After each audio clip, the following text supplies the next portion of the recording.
ദിവ്യകാരുണ്യത്തിന് ആരാധനയും സ്തുതിയും പുകഴ്ചയും ഉണ്ടായിരിക്കട്ടെ. പരിശുദ്ധ പരമ ദിവ്യകാരുണ്യത്തിന് ആരാധനയും സ്തുതിയും പുകഴ്ചയും ഉണ്ടായിരിക്കട്ടെ. എൻ്റെ പ്രിയമുള്ളവരെ, ഉടമ്പടി ഇത്ര മനോഹരമായ രീതിയിൽ എല്ലാ ദിവസങ്ങളിലും ജനങ്ങൾ അവരകപ്പെട്ടു പോയ കെണികളിൽ നിന്നും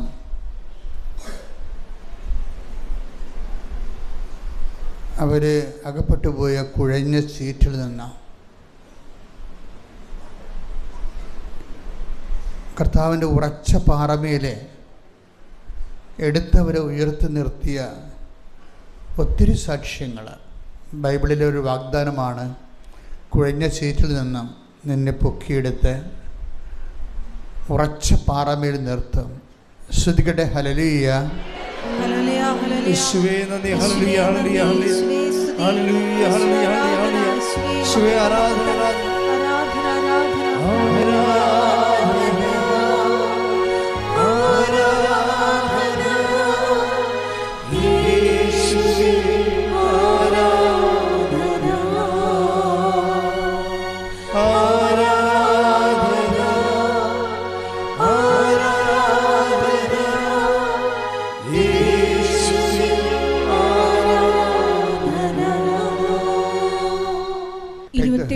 സങ്കീർത്തനം 5-ാം തിരുവചനം.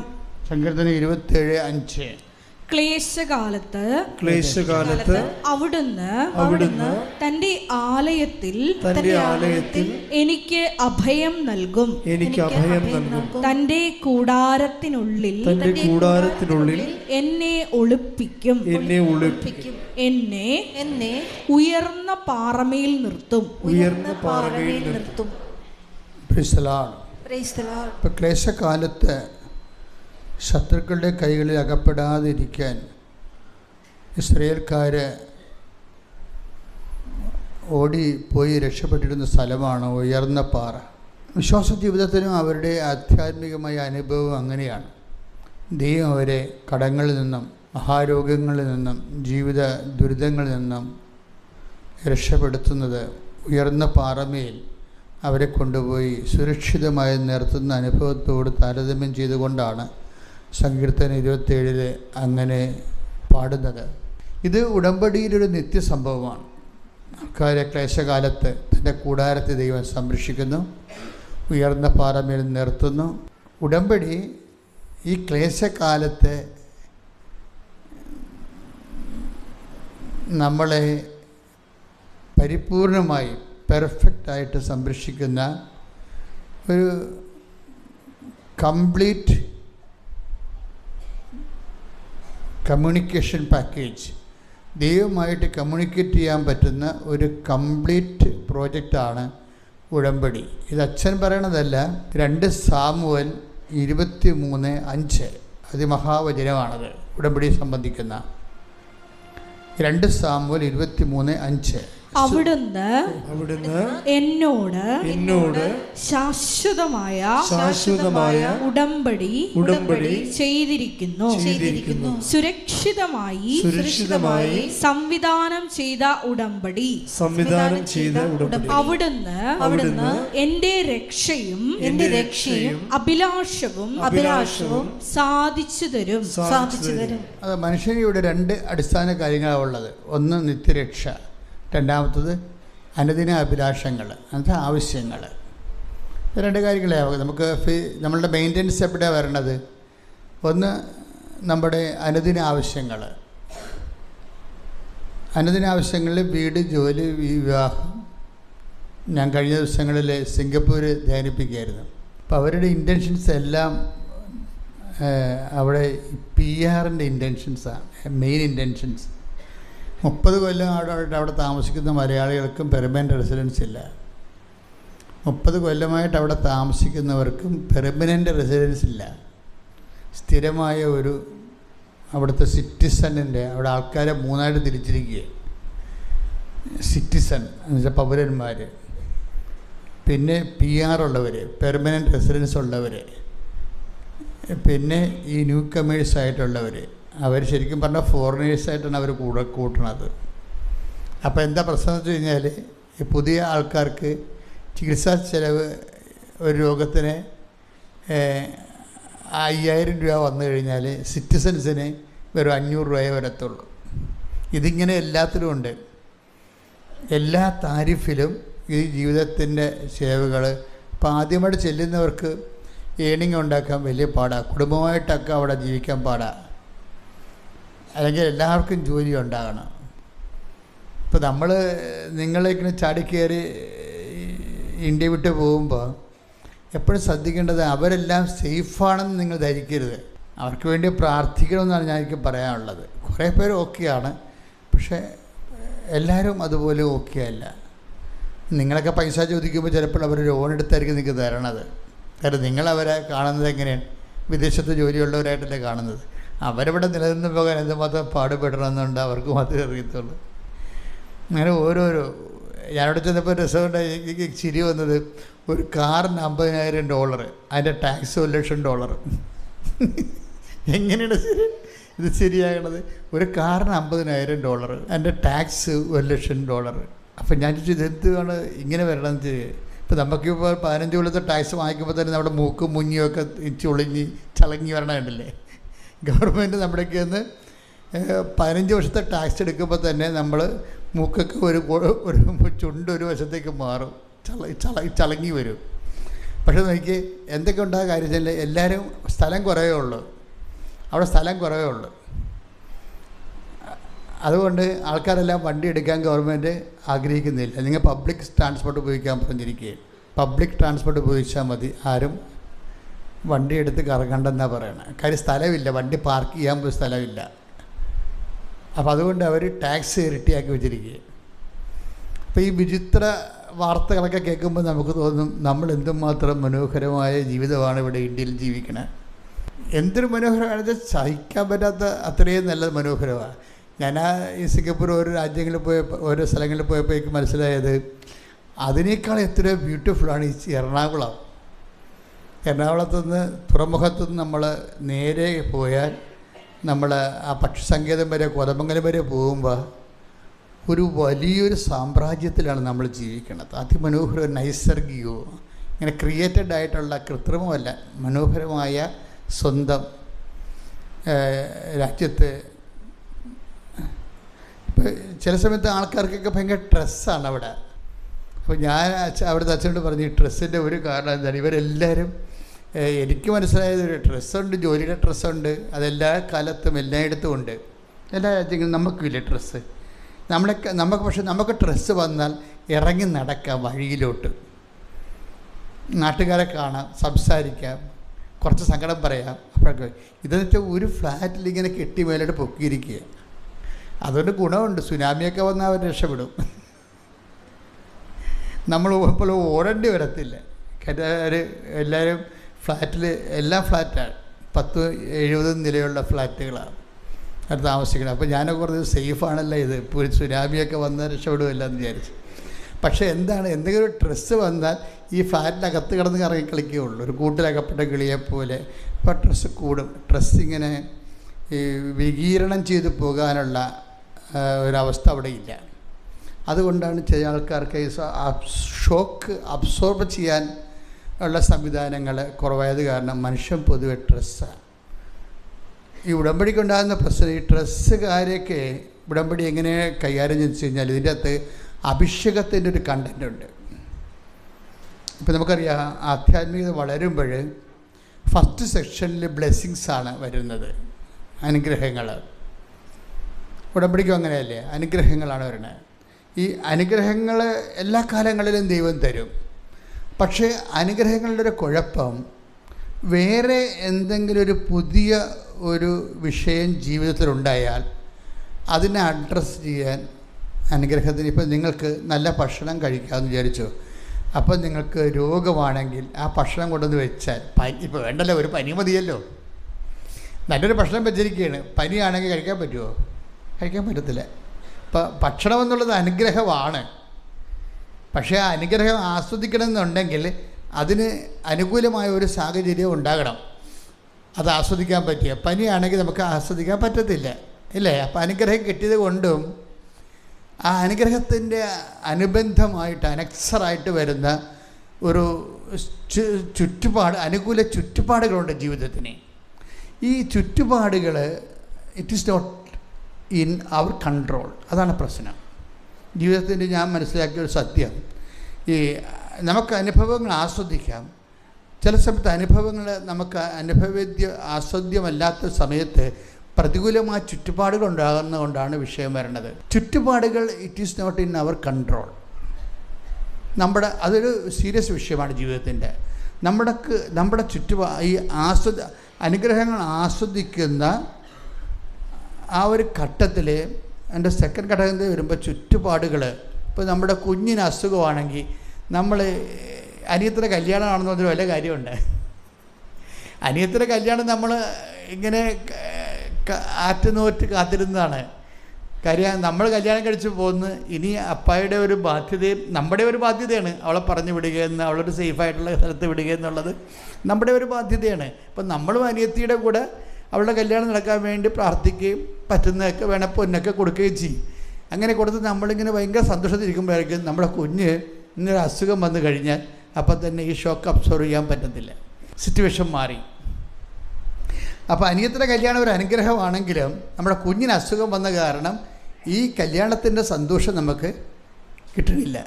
ഈ കാലാവസ്ഥയെ എങ്ങനെയാണ് നമ്മൾ അഡ്രസ്സ് ചെയ്യണത്? ഉടമ്പടി മനോഹരമായിട്ട് അഡ്രസ്സ് ചെയ്യും. ഇതിന് അനുഗ്രഹത്തിൻ്റെ സെക്കൻഡ് ഘട്ടം എന്ന് പറയുന്നത് അഭിഷേക തലമാണ്. അഭിഷേകം ഞാൻ എപ്പോഴും വളരെ തന്ത്രപൂർവ്വം നിങ്ങളെ കൂട്ടിക്കൊണ്ടുപോകാൻ ആഗ്രഹിക്കുന്ന ഒരു ദൈവാനുഭവ മേഖല ഈ അഭിഷേക തലമാണ്. കാര്യം നിങ്ങൾ ഈ അനുഗ്രഹ തലങ്ങളിൽ ഞാനിപ്പോൾ നിങ്ങളോട് ശാസിക്കും, ചിലപ്പോൾ നിങ്ങൾ തോന്നിയവാസമൊക്കെ ഞാൻ പറയും, നിങ്ങളെ ട്രെയിൻ ചെയ്യും. ഞാനിത് ഉദ്ദേശിക്കുന്നത് ഈ അനുഗ്രഹ തലത്തിൽ നിന്ന് നിങ്ങൾ തെറ്റിമാറി അഭിഷേക തലത്തിലേക്ക് വരണമെന്നാണ്. അഭിഷേക തലത്തിലേക്ക് വരണമെന്നുണ്ടെങ്കിൽ അതിന് എപ്പോഴും നമുക്ക് വേണ്ടത് ഈ ദൈവത്തിൻ്റെ അനുഗ്രഹത്തിന് പകരം ദൈവത്തെ തന്നെ മനുഷ്യന് അനുഭവേദ്യമാകണം. ഈ ഒരു ഷിഫ്റ്റിംഗ് ഇതിൻ്റെ അകത്ത് വരുന്നത്. ഉടമ്പടി ഭയങ്കര തന്ത്രപരമായ ക്ലാസ്സാണ്. പക്ഷേ എത്ര പേർക്ക് അത് ഉൾക്കൊള്ളാൻ പറ്റുമെന്ന് നമുക്കറിയത്തില്ല. എല്ലാവരും അനുഗ്രഹത്തെ ലെവലിൽ നിൽക്കുന്ന കാരണം, അനുഗ്രഹം കിട്ടുന്ന കാരണം അവരിങ്ങനെ സാക്ഷിയൊക്കെ പറഞ്ഞ് പോകുന്നുണ്ടെങ്കിലും ഇതിൻ്റെ സെക്കൻഡ് സ്റ്റെപ്പ് അനോയിൻറ്റിങ് ലെവലാണ്, അഭിഷേക തലമാണ്.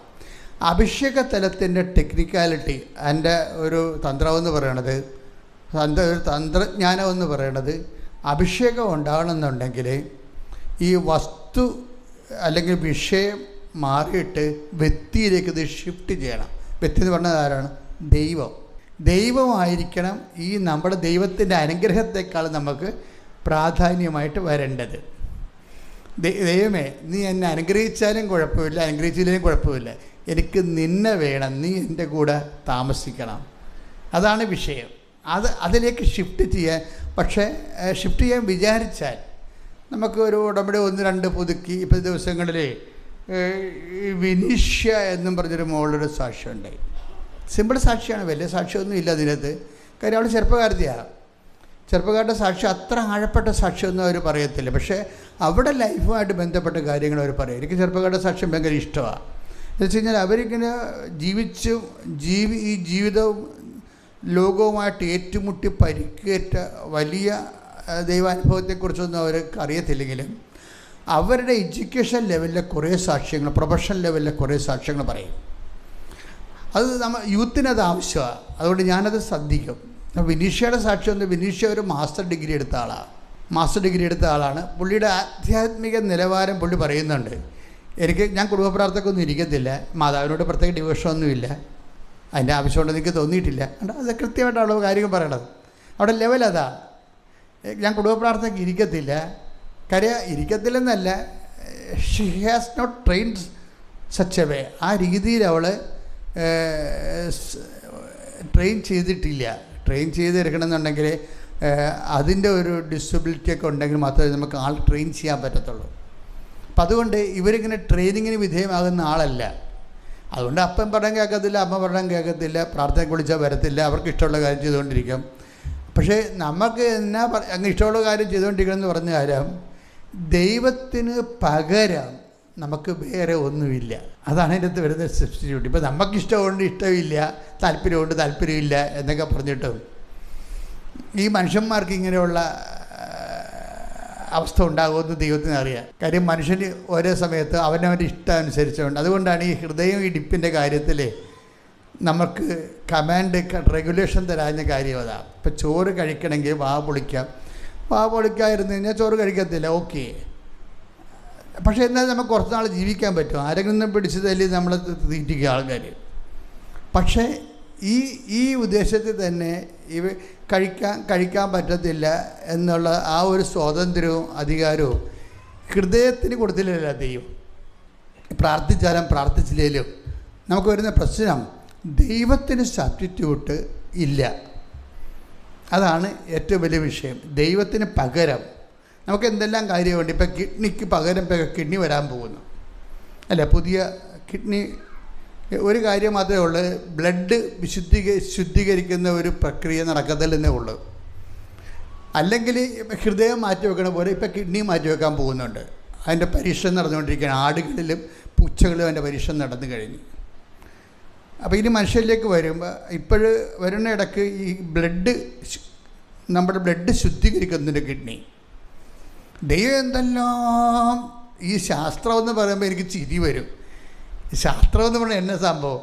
ദൈവം ചെയ്ത് വെച്ചിരിക്കുന്ന കാര്യങ്ങൾ ഇവർ കണ്ടുപിടിക്കണതാണ് ചെയ്യണത്. അത് കണ്ടുപിടുത്തമല്ല, ഇറ്റ് ഈസ് ദെയർ. ഇവരുണ്ടാക്കിയതല്ല. ദൈവം ചെയ്ത് വെച്ചിരിക്കുന്ന കാര്യങ്ങൾ ഇവർ കണ്ടുപിടിക്കുന്നു. നമ്മുടെ വീട്ടിൽ എവിടെയെങ്കിലും എന്തെങ്കിലും ഒരു പൊതി വെച്ചിട്ടുണ്ടെങ്കിൽ നമ്മൾ പെട്ടി തുറന്ന് നോക്കുന്നു, അത്രേ ഉള്ളൂ. പെട്ടി തുറന്നും പറഞ്ഞ് ആ പൊതി ഉണ്ടാക്കിയ ആൾ വേറെയല്ലേ. അപ്പം അത്രയേ ഉള്ളു കാര്യങ്ങൾ. അപ്പോൾ ഈ വിഷയം അപ്പോൾ ഇങ്ങനെ ഓരോ സംഭവത്തിനും ഡ്യൂപ്ലിക്കേറ്റ് ഉണ്ടാക്കാൻ പറ്റും. ഓരോ കാര്യത്തിന്, ഹൃദയത്തിന് ഒരു ഡ്യൂപ്ലിക്കേറ്റ് ഉണ്ടാക്കാൻ പറ്റും, കിഡ്നിക്ക് ഉണ്ടാക്കാൻ പറ്റും.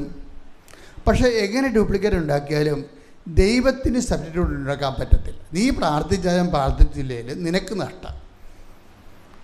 നീ ഏതെങ്കിലും ഈ ജീവിതത്തിൻ്റെ ഏതെങ്കിലും മണ്ഡലങ്ങളിൽ ദൈവം കർത്താവ് എന്താ പറഞ്ഞത്? എന്നെ കണ്ടെത്താൻ ഞാൻ നിന്നെ ഇടയാക്കുമെന്നാണ് പറഞ്ഞത്. അപ്പോൾ ദൈവം നൽകുന്നുണ്ട്. കണ്ടെത്തണോ വേണ്ടതെന്നുള്ളത് അനുഗ്രഹത്തിൻ്റെ ഭാഗമാണ്.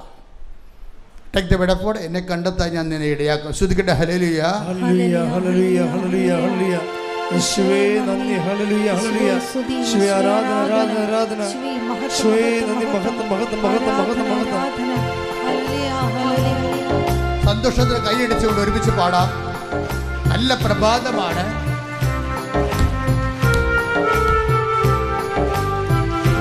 കർത്താവിന്റെ മഹത്വത്തിനായി ഒരുമിച്ച് പാടുക.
പരിശുദ്ധ പരമദിവ്യകാരുണ്യത്തിന് ജെറമിയ 29:14. മറന്നു പോരുന്ന വലിയ ജെറമിയ 29:14. നിങ്ങൾ എന്നെ കണ്ടെത്താൻ ഞാൻ ഇടയാക്കുമെന്ന് കർത്താവ് അരുളി ചെയ്യുന്നു എന്ന് പറഞ്ഞേ. നിങ്ങൾ എന്നെ കണ്ടെത്താൻ ഞാൻ ഇടയാക്കുമെന്ന് കർത്താവ് അരുളി ചെയ്യുന്നു.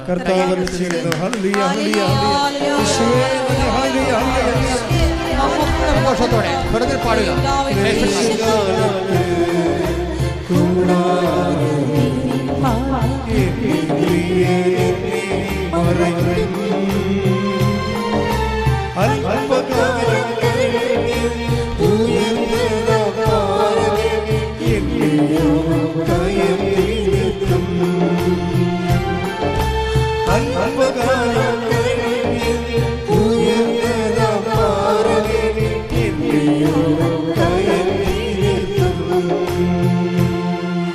പരമദിവ്യകാരുണ്യത്തിന് ആരാധനയും സ്തുതിയും പുകഴ്ചയും ഉണ്ടായിരിക്കട്ടെ. അപ്പം നമുക്ക് തരുന്ന ചില ഞെരുക്കങ്ങളില്ലേ, ഞെരുക്കങ്ങൾ. അപ്പം ഞെരുക്കങ്ങളാണെന്നല്ല നിങ്ങൾ പറയേണ്ടത്. എന്താണ്? ഇതാണ് വിഷയം. 29:14 വിഷയം. എന്താണ്? എന്നെ കണ്ടെത്താൻ ഞാൻ നിങ്ങളെ ഇടയാക്കും. അതാണ് വിഷയം. ദൈവത്തിൻ്റെ വ്യത്യസ്തങ്ങളായി. ഇപ്പം ഞാൻ ആദ്യം പറഞ്ഞു എൻ്റെ മക്കളെ, ദൈവാനുഭവത്തിൻ്റെ പ്രഥമ അനുഭവ തലമെന്ന് പറയുന്നത് ബ്ലെസ്സിങ്സാണ്, അനുഗ്രഹമാണ്. That is only A physical favours. ഭൗതികമായ ആനുകൂല്യമാണ്. അതിൻ്റെ നേച്ചർ യൂസ് ആൻഡ് ത്രോ. കഴിഞ്ഞ കൊല്ലം കിട്ടിയ അനുഭവങ്ങൾ, അനുഗ്രഹങ്ങൾ ഇന്ന് ഓർക്കുന്നുണ്ടോ നമ്മൾ? ഇല്ല. ചിലത് ഓർക്കും, ചിലത് ഓർക്കത്തില്ല. അനുഗ്രഹങ്ങളുടെ ഒരു അവസ്ഥയാണ് അത്. ചില സമയത്ത് വിസ്മൃതമായി പോകും. നമ്മൾക്ക് കിട്ടിയ അനുഗ്രഹങ്ങൾ പോലും നമ്മൾ തന്നെ വിസ്മരിക്കും. അപ്പം അതുകൊണ്ട് എപ്പോഴും വിഷയം എന്ന് പറയുന്നത് ഈ വിഷയത്തെക്കാൾ ഉപരി മക്കൾ വ്യക്തിയെ, ആ അനുഗ്രഹം തരുന്ന ദൈവത്തെ, ആ സെക്കൻഡ് സ്റ്റെപ്പിൽ, ആധ്യാത്മിക സെക്കൻഡ് സ്റ്റെപ്പിൽ ഈ വിഷയത്തെക്കാളുപരി, അനുഗ്രഹത്തെക്കാളുപരി ഈ വ്യക്തിയെ ഫോക്കസ് ചെയ്യണം. ആരാ? കർത്താവ്, നീ തന്നെ ഞങ്ങളുടെ കൂടെ വരണം. അതാണ് വിഷയം. അതാണ് ഉടമ്പടിയുടെ പ്രസൻസ് എന്ന് പറയുന്ന ഒരു സത്യം. പ്രസൻസ്. അത് 2-3 വചനങ്ങൾ നമുക്കുണ്ട്. പുറപ്പാട് 33:14, Joshua 1:9. Take the word of God. സ്തുതിക്കട്ടെ. ഹല്ലേലൂയ, ഹല്ലേലൂയ, ഹല്ലേലൂയ, ഹല്ലേലൂയ, ഹല്ലേലൂയ. യേശുവേ നന്ദി. ഹല്ലേലൂയ, ഹല്ലേലൂയ. യേശുവേ ആരാധന, ആരാധന, ആരാധന. യേശുവേ നന്ദി. മഹത്വം, മഹത്വം, മഹത്വം. പുറപ്പാട് 33:14. കർത്താവ് പറഞ്ഞു, കർത്താവ് പറഞ്ഞു, ഞാൻ തന്നെ നിന്നോട് കൂടെ വരികയും നിനക്ക് ആശ്വാസം നൽകുകയും ചെയ്യും. ജോഷുവ 1:9. ശക്തനും ധീരനുമായിരിക്കണമെന്ന്. ശക്തനും ധീരനുമായിരിക്കണമെന്ന്. ഭയപ്പെടുകയോ പരിഭ്രമിക്കുകയോ ചെയ്യരുതെന്നും നിന്നോട് ഞാൻ കൽപ്പിച്ചിട്ടില്ലയോ? നിന്റെ ദൈവമായ കർത്താവ് നീ പോകുന്നിടത്തെല്ലാം നിന്നോട് കൂടെ ഉണ്ടായിരിക്കും. ജോഷുവയോട് ദൈവം പറയാൻ എന്താണ്? എനിക്ക് ഈ മോസസിനോട് പറയുന്നതിനേക്കാൾ എനിക്കിഷ്ടം കുറച്ചുകൂടി ഗ്രാവിറ്റി ഉള്ളത്.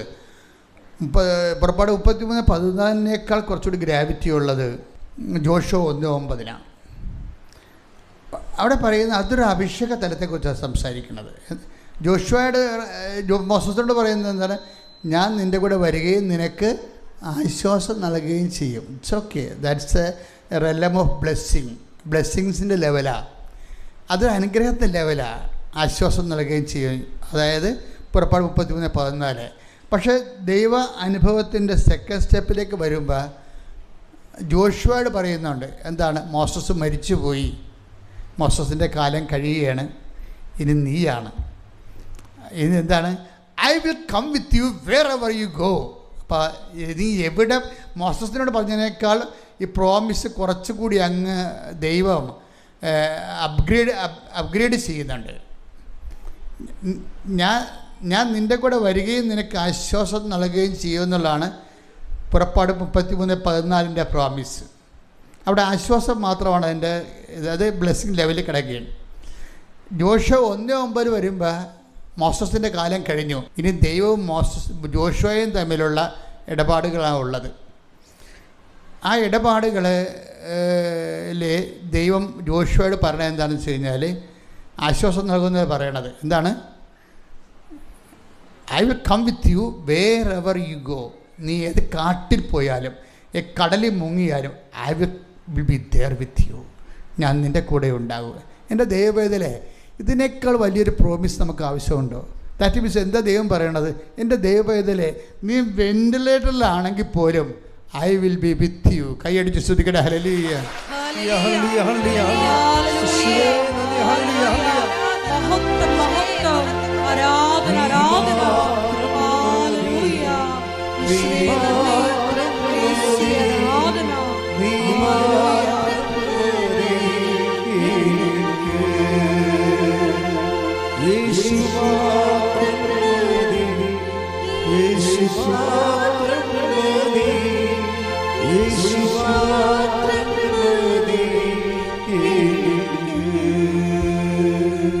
ഇവിടുത്തെ ഈ അപ്ഗ്രേഡ് ഷിഫ്റ്റിങ്ങും വളരെ സൂക്ഷ്മതയോടെ പരിശോധിക്കണം. ഒന്ന്, പുറപ്പാട് പറയുന്നത് 33:14 പറയുന്നത്, ഞാൻ നിനക്ക് ആശ്വാസം നൽകും, ഞാൻ നിൻ്റെ കൂടെ വരും, ഞാൻ നിനക്ക് ആശ്വാസം നൽകും. അതിനകത്ത് കുറച്ച് പരിമിതികളുണ്ട്. ആശ്വാസം എന്ന് പറയുന്നത് ബ്ലെസ്സിങ്സാണ്, കൺസോളേഷൻ. ഇപ്പം സെക്കൻഡ് ജോഷുവയുടെ കാലം വരുമ്പോൾ ജോഷുവയോട് പറയും, എന്ത് പറയും?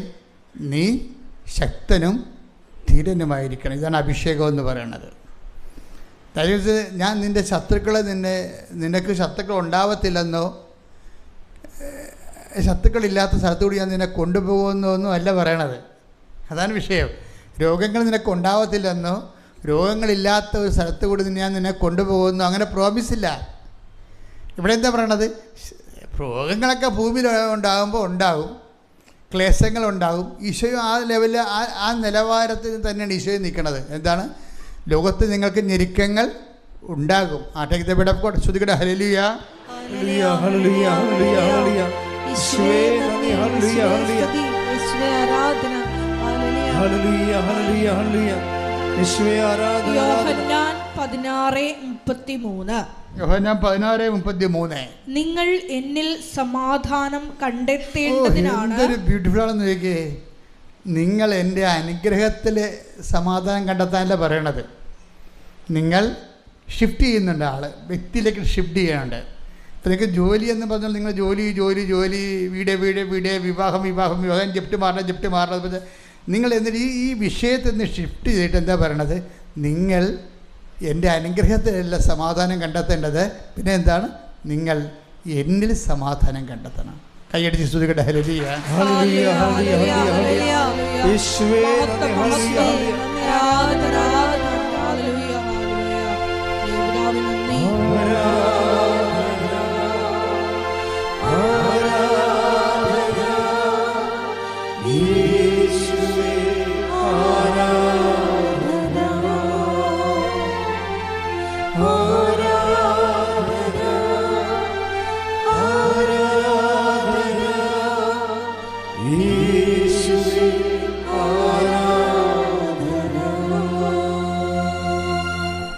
നിങ്ങൾ എന്നിൽ സമാധാനം കണ്ടെത്തേണ്ടതിനാണ്. പറഞ്ഞ നിങ്ങൾ എന്നിൽ സമാധാനം കണ്ടെത്തേണ്ടതിനാണ് ഞാനിത് നിങ്ങളോട് പറഞ്ഞത്. ലോകത്തിൽ നിങ്ങൾക്ക് ഞെരുക്കമുണ്ടാകും, എങ്കിലും ധൈര്യമായിരിക്കുവിൻ, ഞാൻ ലോകത്തെ കീഴടക്കിയിരിക്കുന്നു. ഇതാണ് ജോഷുവയോടും പറയണത്. എന്താണ്? ശക്തനും ധീരനുമായിരിക്കുക. ഇപ്പോഴും ഈശോയും പറഞ്ഞത് എന്താണ്? നിങ്ങൾ എന്നിൽ സമാധാനം കണ്ടെത്തണം. അതുകൊണ്ട് എന്ത് ചെയ്യണം? ധൈര്യമായിരിക്കാൻ പറയും. ഇതിനാണ് അഭിഷേകം എന്ന് പറയുന്നത്. അപ്പോൾ വിഷയങ്ങൾ നമ്മൾ അഭിമുഖീകരിക്കണം. ഇപ്പോൾ നമ്മൾ പരീക്ഷ നമ്മൾ പിള്ളേരെല്ലാം പറയുന്നത്, കർത്താവേ ഇന്ന് ചില പിള്ളേർ തിരികെത്തിക്കത്തില്ലേ പണ്ടൊക്കെ, കണക്ക് സാർ വരാതിരിക്കാൻ വേണ്ടി, സർക്കസ് കണക്ക് സാറിനെ വണ്ടി ഇടിക്കാൻ വേണ്ടി. ഞാൻ കത്തിച്ചില്ല കേട്ടാ. പിള്ളേരൊക്കെ പറഞ്ഞ കേൾക്കാം, ദൈവമേ ആ കണക്ക് സാറിനെ വണ്ടി ഇടിച്ചാൽ മതിയായിരുന്നു. എന്തിനാണ്? ഡിക്റ്റേഷൻ കേട്ടെഴുത്തുണ്ട്, വന്നാൽ തെറ്റിക്കഴിഞ്ഞാൽ അയാൾ പണ്ട് ചൂരൽ പ്രയോഗം നടത്തും, അതിനു വേണ്ടിയാണ്. അപ്പം പക്ഷേ കണക്ക് സാറിനെ വണ്ടി ഇടിച്ചിട്ട് സമാധാനം കണ്ടെത്താനൊന്നും പറ്റത്തില്ല. നമ്മൾ എഴുതേണ്ട പരീക്ഷ നമ്മൾ തന്നെ എഴുതണം. അതാണ് വിഷയം. നമ്മൾ എഴുതേണ്ട പരീക്ഷ, നമുക്ക് വേറെ ഓപ്ഷൻ ഇല്ലേ? ഈ ഭൂമിയിൽ എല്ലാവരും തന്നെ, ഞാൻ ഏറ്റവും ഓർക്ക് പാമ്പുകളും പക്ഷികളും എല്ലാം ഇവിടെ സമാധാനമായിട്ടല്ല ജീവിക്കണത്. എല്ലാം ഇങ്ങനെ പ്രിഡേറ്റർമാരുടെ പുറകെ നടക്കുന്ന വേട്ടക്കാർ. പക്ഷികൾ തന്നെ എന്തൊരു വേട്ടക്കാരാണ്. നമ്മുടെ കോഴിക്കുഞ്ഞിനൊക്കെ ആന റാഞ്ചി വന്ന് എടുത്തിട്ട് പോകണം കണ്ടിട്ടില്ലേ, വേട്ടക്കാരുടെ. അപ്പോൾ ഈ കോഴികളും കോഴിക്കുഞ്ഞുങ്ങളും എല്ലാം ഏതെങ്കിലും സമയത്ത് റാഞ്ചപ്പെടുമെന്നുള്ള പേടി അതുങ്ങൾക്ക് ഉണ്ട്.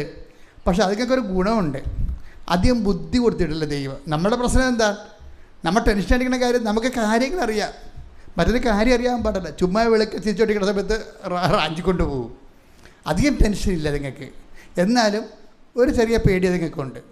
നിലനിൽപ്പ് ഒരു ഭയം തന്നെയാണ് ഇവിടെ. ജീവജാലങ്ങളാണ്, വളരുമ്പോൾ വളർച്ചയുടെ പ്രശ്നങ്ങളുണ്ട്. ആ വളരണം എന്ന് പറയുമ്പോൾ വളർച്ചയുടെ പ്രശ്നങ്ങളെ മാറ്റാൻ പറ്റത്തില്ല. പിന്നെന്ത് ചെയ്യും? ഈശോ പറയും, ലോകത്ത് നിങ്ങൾക്ക് ഞെരുക്കങ്ങൾ ഉണ്ടാകും. പിന്നെന്ത് ചെയ്യണം? എങ്കിലും ധൈര്യമായിരിക്കണം. കാര്യം എന്താണ്? നിങ്ങൾ എന്നിൽ സമാധാനം കണ്ടെത്തണം. കാര്യം എന്താണ്? ഞാൻ ഈ തീക്കടൽ നീന്തിയ ആളാണ്. അപ്പം നിങ്ങൾ തീക്കടൽ നീന്തിയ ആളെ കൊണ്ട് നിങ്ങളെക്കൊണ്ട് ഞാൻ ചെറിയ തോടൊക്കെ നീന്തിക്കും. കാര്യം എന്താണ്? ഞാൻ തീക്കടൽ. എന്ത് രസമായിട്ട് ഈശോ പറയണത്!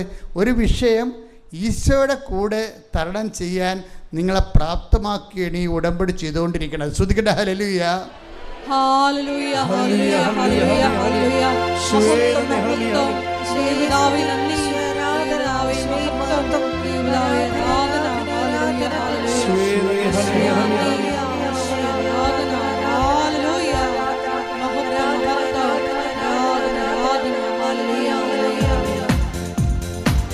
കൈയടിച്ചുകൊണ്ട്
വിനിഷ ഈ മാസ്റ്റർ ഡിഗ്രി കഴിഞ്ഞിട്ട് പിന്നീട് കുറേ ICCMR അങ്ങനെ കുറേ പരീക്ഷകൾ എഴുതുന്നുണ്ട്. നാഷണൽ എലിജിബിലിറ്റി ടെസ്റ്റുകൾ PhDക്ക് വേണ്ടി എഴുതുന്നുണ്ട്.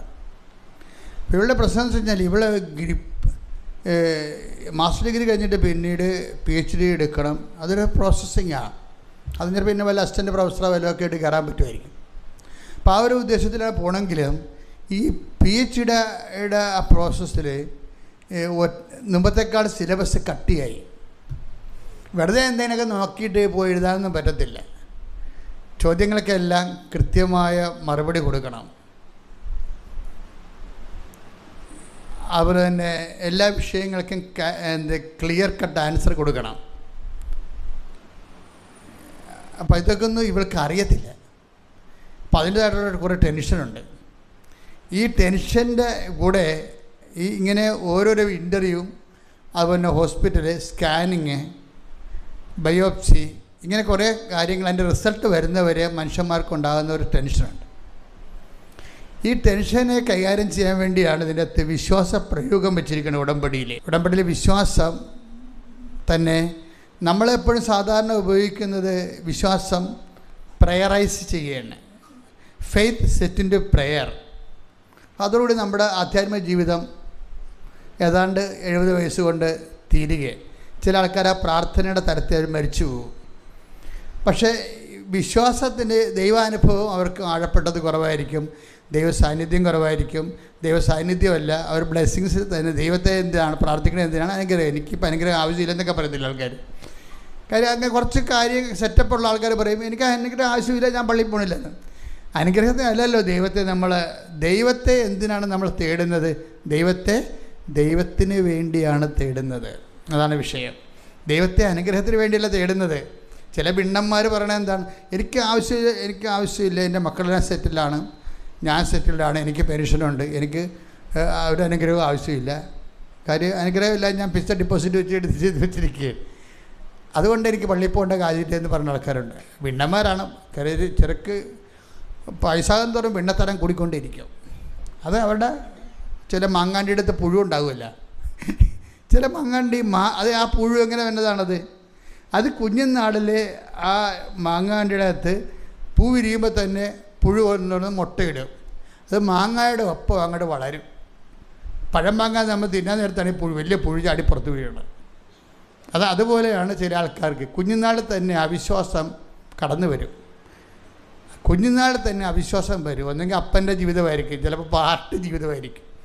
അവിടെ ഹൃദയത്തിൽ ഞാനൊരു വീട്ടിൽ വെഞ്ചരിക്കാൻ ചെന്നപ്പോഴുണ്ട് 3 തിരുക്കുടുംബം ഇരിക്കും, മാർക്സ്, ഏംഗൽസ്, താടി വളർത്തി. ഞാൻ സാധനം പറഞ്ഞു, നിങ്ങൾ വെഞ്ചരിക്കണേ, ഇത് പാട്ടിക്കുടുംബമാണെങ്കിൽ ഓക്കെ, എനിക്ക് പ്രശ്നമില്ല, എന്താ പ്രശ്നം, അത് നിങ്ങളുടെ ആധ്യാത്മിക വിഷയങ്ങളാണ്. നിങ്ങൾക്കിത് വെഞ്ചരിക്കണമെന്നുണ്ടെങ്കിൽ തിരുസുഖം പ്രതിഷ്ഠിക്കണമെന്ന് പറയും. അപ്പോൾ അതിൻ്റെ അകത്ത് അപ്പോൾ അയാൾ അത് വെച്ച ആൾ ഇറങ്ങിപ്പോയി. പിന്നെ ഭാര്യ കൊണ്ടുവന്ന് രൂപം പ്രതിഷ്ഠിച്ച് വെഞ്ചരിച്ച്. അപ്പോൾ കുഞ്ഞുനാൾ തന്നെ ഇത് കണ്ടാണ് കുഞ്ഞുങ്ങൾ വളരണത്. അപ്പോൾ ഈ പൂവിനകത്ത് തന്നെ കൊണ്ടുവന്ന് നിരീശ്വരത്ത് തന്നെ മുട്ടയിട്ടിരിക്കുകയാണ്. അപ്പോൾ ഇത് വളരുന്നതനുസരിച്ചതിൻ്റെ ഒപ്പം അപ്പം നിങ്ങൾക്ക് പലർക്കും ദൈവത്തെ കണ്ടെത്താൻ കഴിയാത്തതിൻ്റെ കാരണം കുഞ്ഞുനാളിൽ കിട്ടിയ ദൈവാനുഭവം ഇല്ലാത്ത മാതാപിതാക്കന്മാരുടെ വളർച്ചയാണ്. അത് ഇനിയുള്ള കാലത്ത് കൂടുകയുള്ളൂ, കുറയത്തില്ല. ഇനിയുള്ള കാലത്ത് കൂടുകയുള്ളൂ. കാര്യം നിങ്ങൾ മാതാപിതാക്കന്മാരുടെ ഏറ്റവും വലിയ ഡ്യൂട്ടി എന്ന് പറയുന്നത് കുഞ്ഞുങ്ങൾക്ക് വിശ്വാസം കൈമാറി കൊടുത്താൽ നിങ്ങളുടെ കംപ്ലീറ്റ് ജോലി തീർന്ന്. നിങ്ങളുടെ അത് 12 വയസ്സ് വരെയാണ് എന്താ ടൈം. 12 വയസ്സ്, 13 വയസ്സല്ല, 12 വയസ്സ് കുഞ്ഞുങ്ങൾക്ക് വിശ്വാസം നിങ്ങൾ കൈമാറി കൊടുത്താൽ, ഞാൻ എപ്പോഴും എൻ്റെ ജീവിതത്തിൽ കണ്ടിട്ടുള്ള കാഴ്ചയാണ്.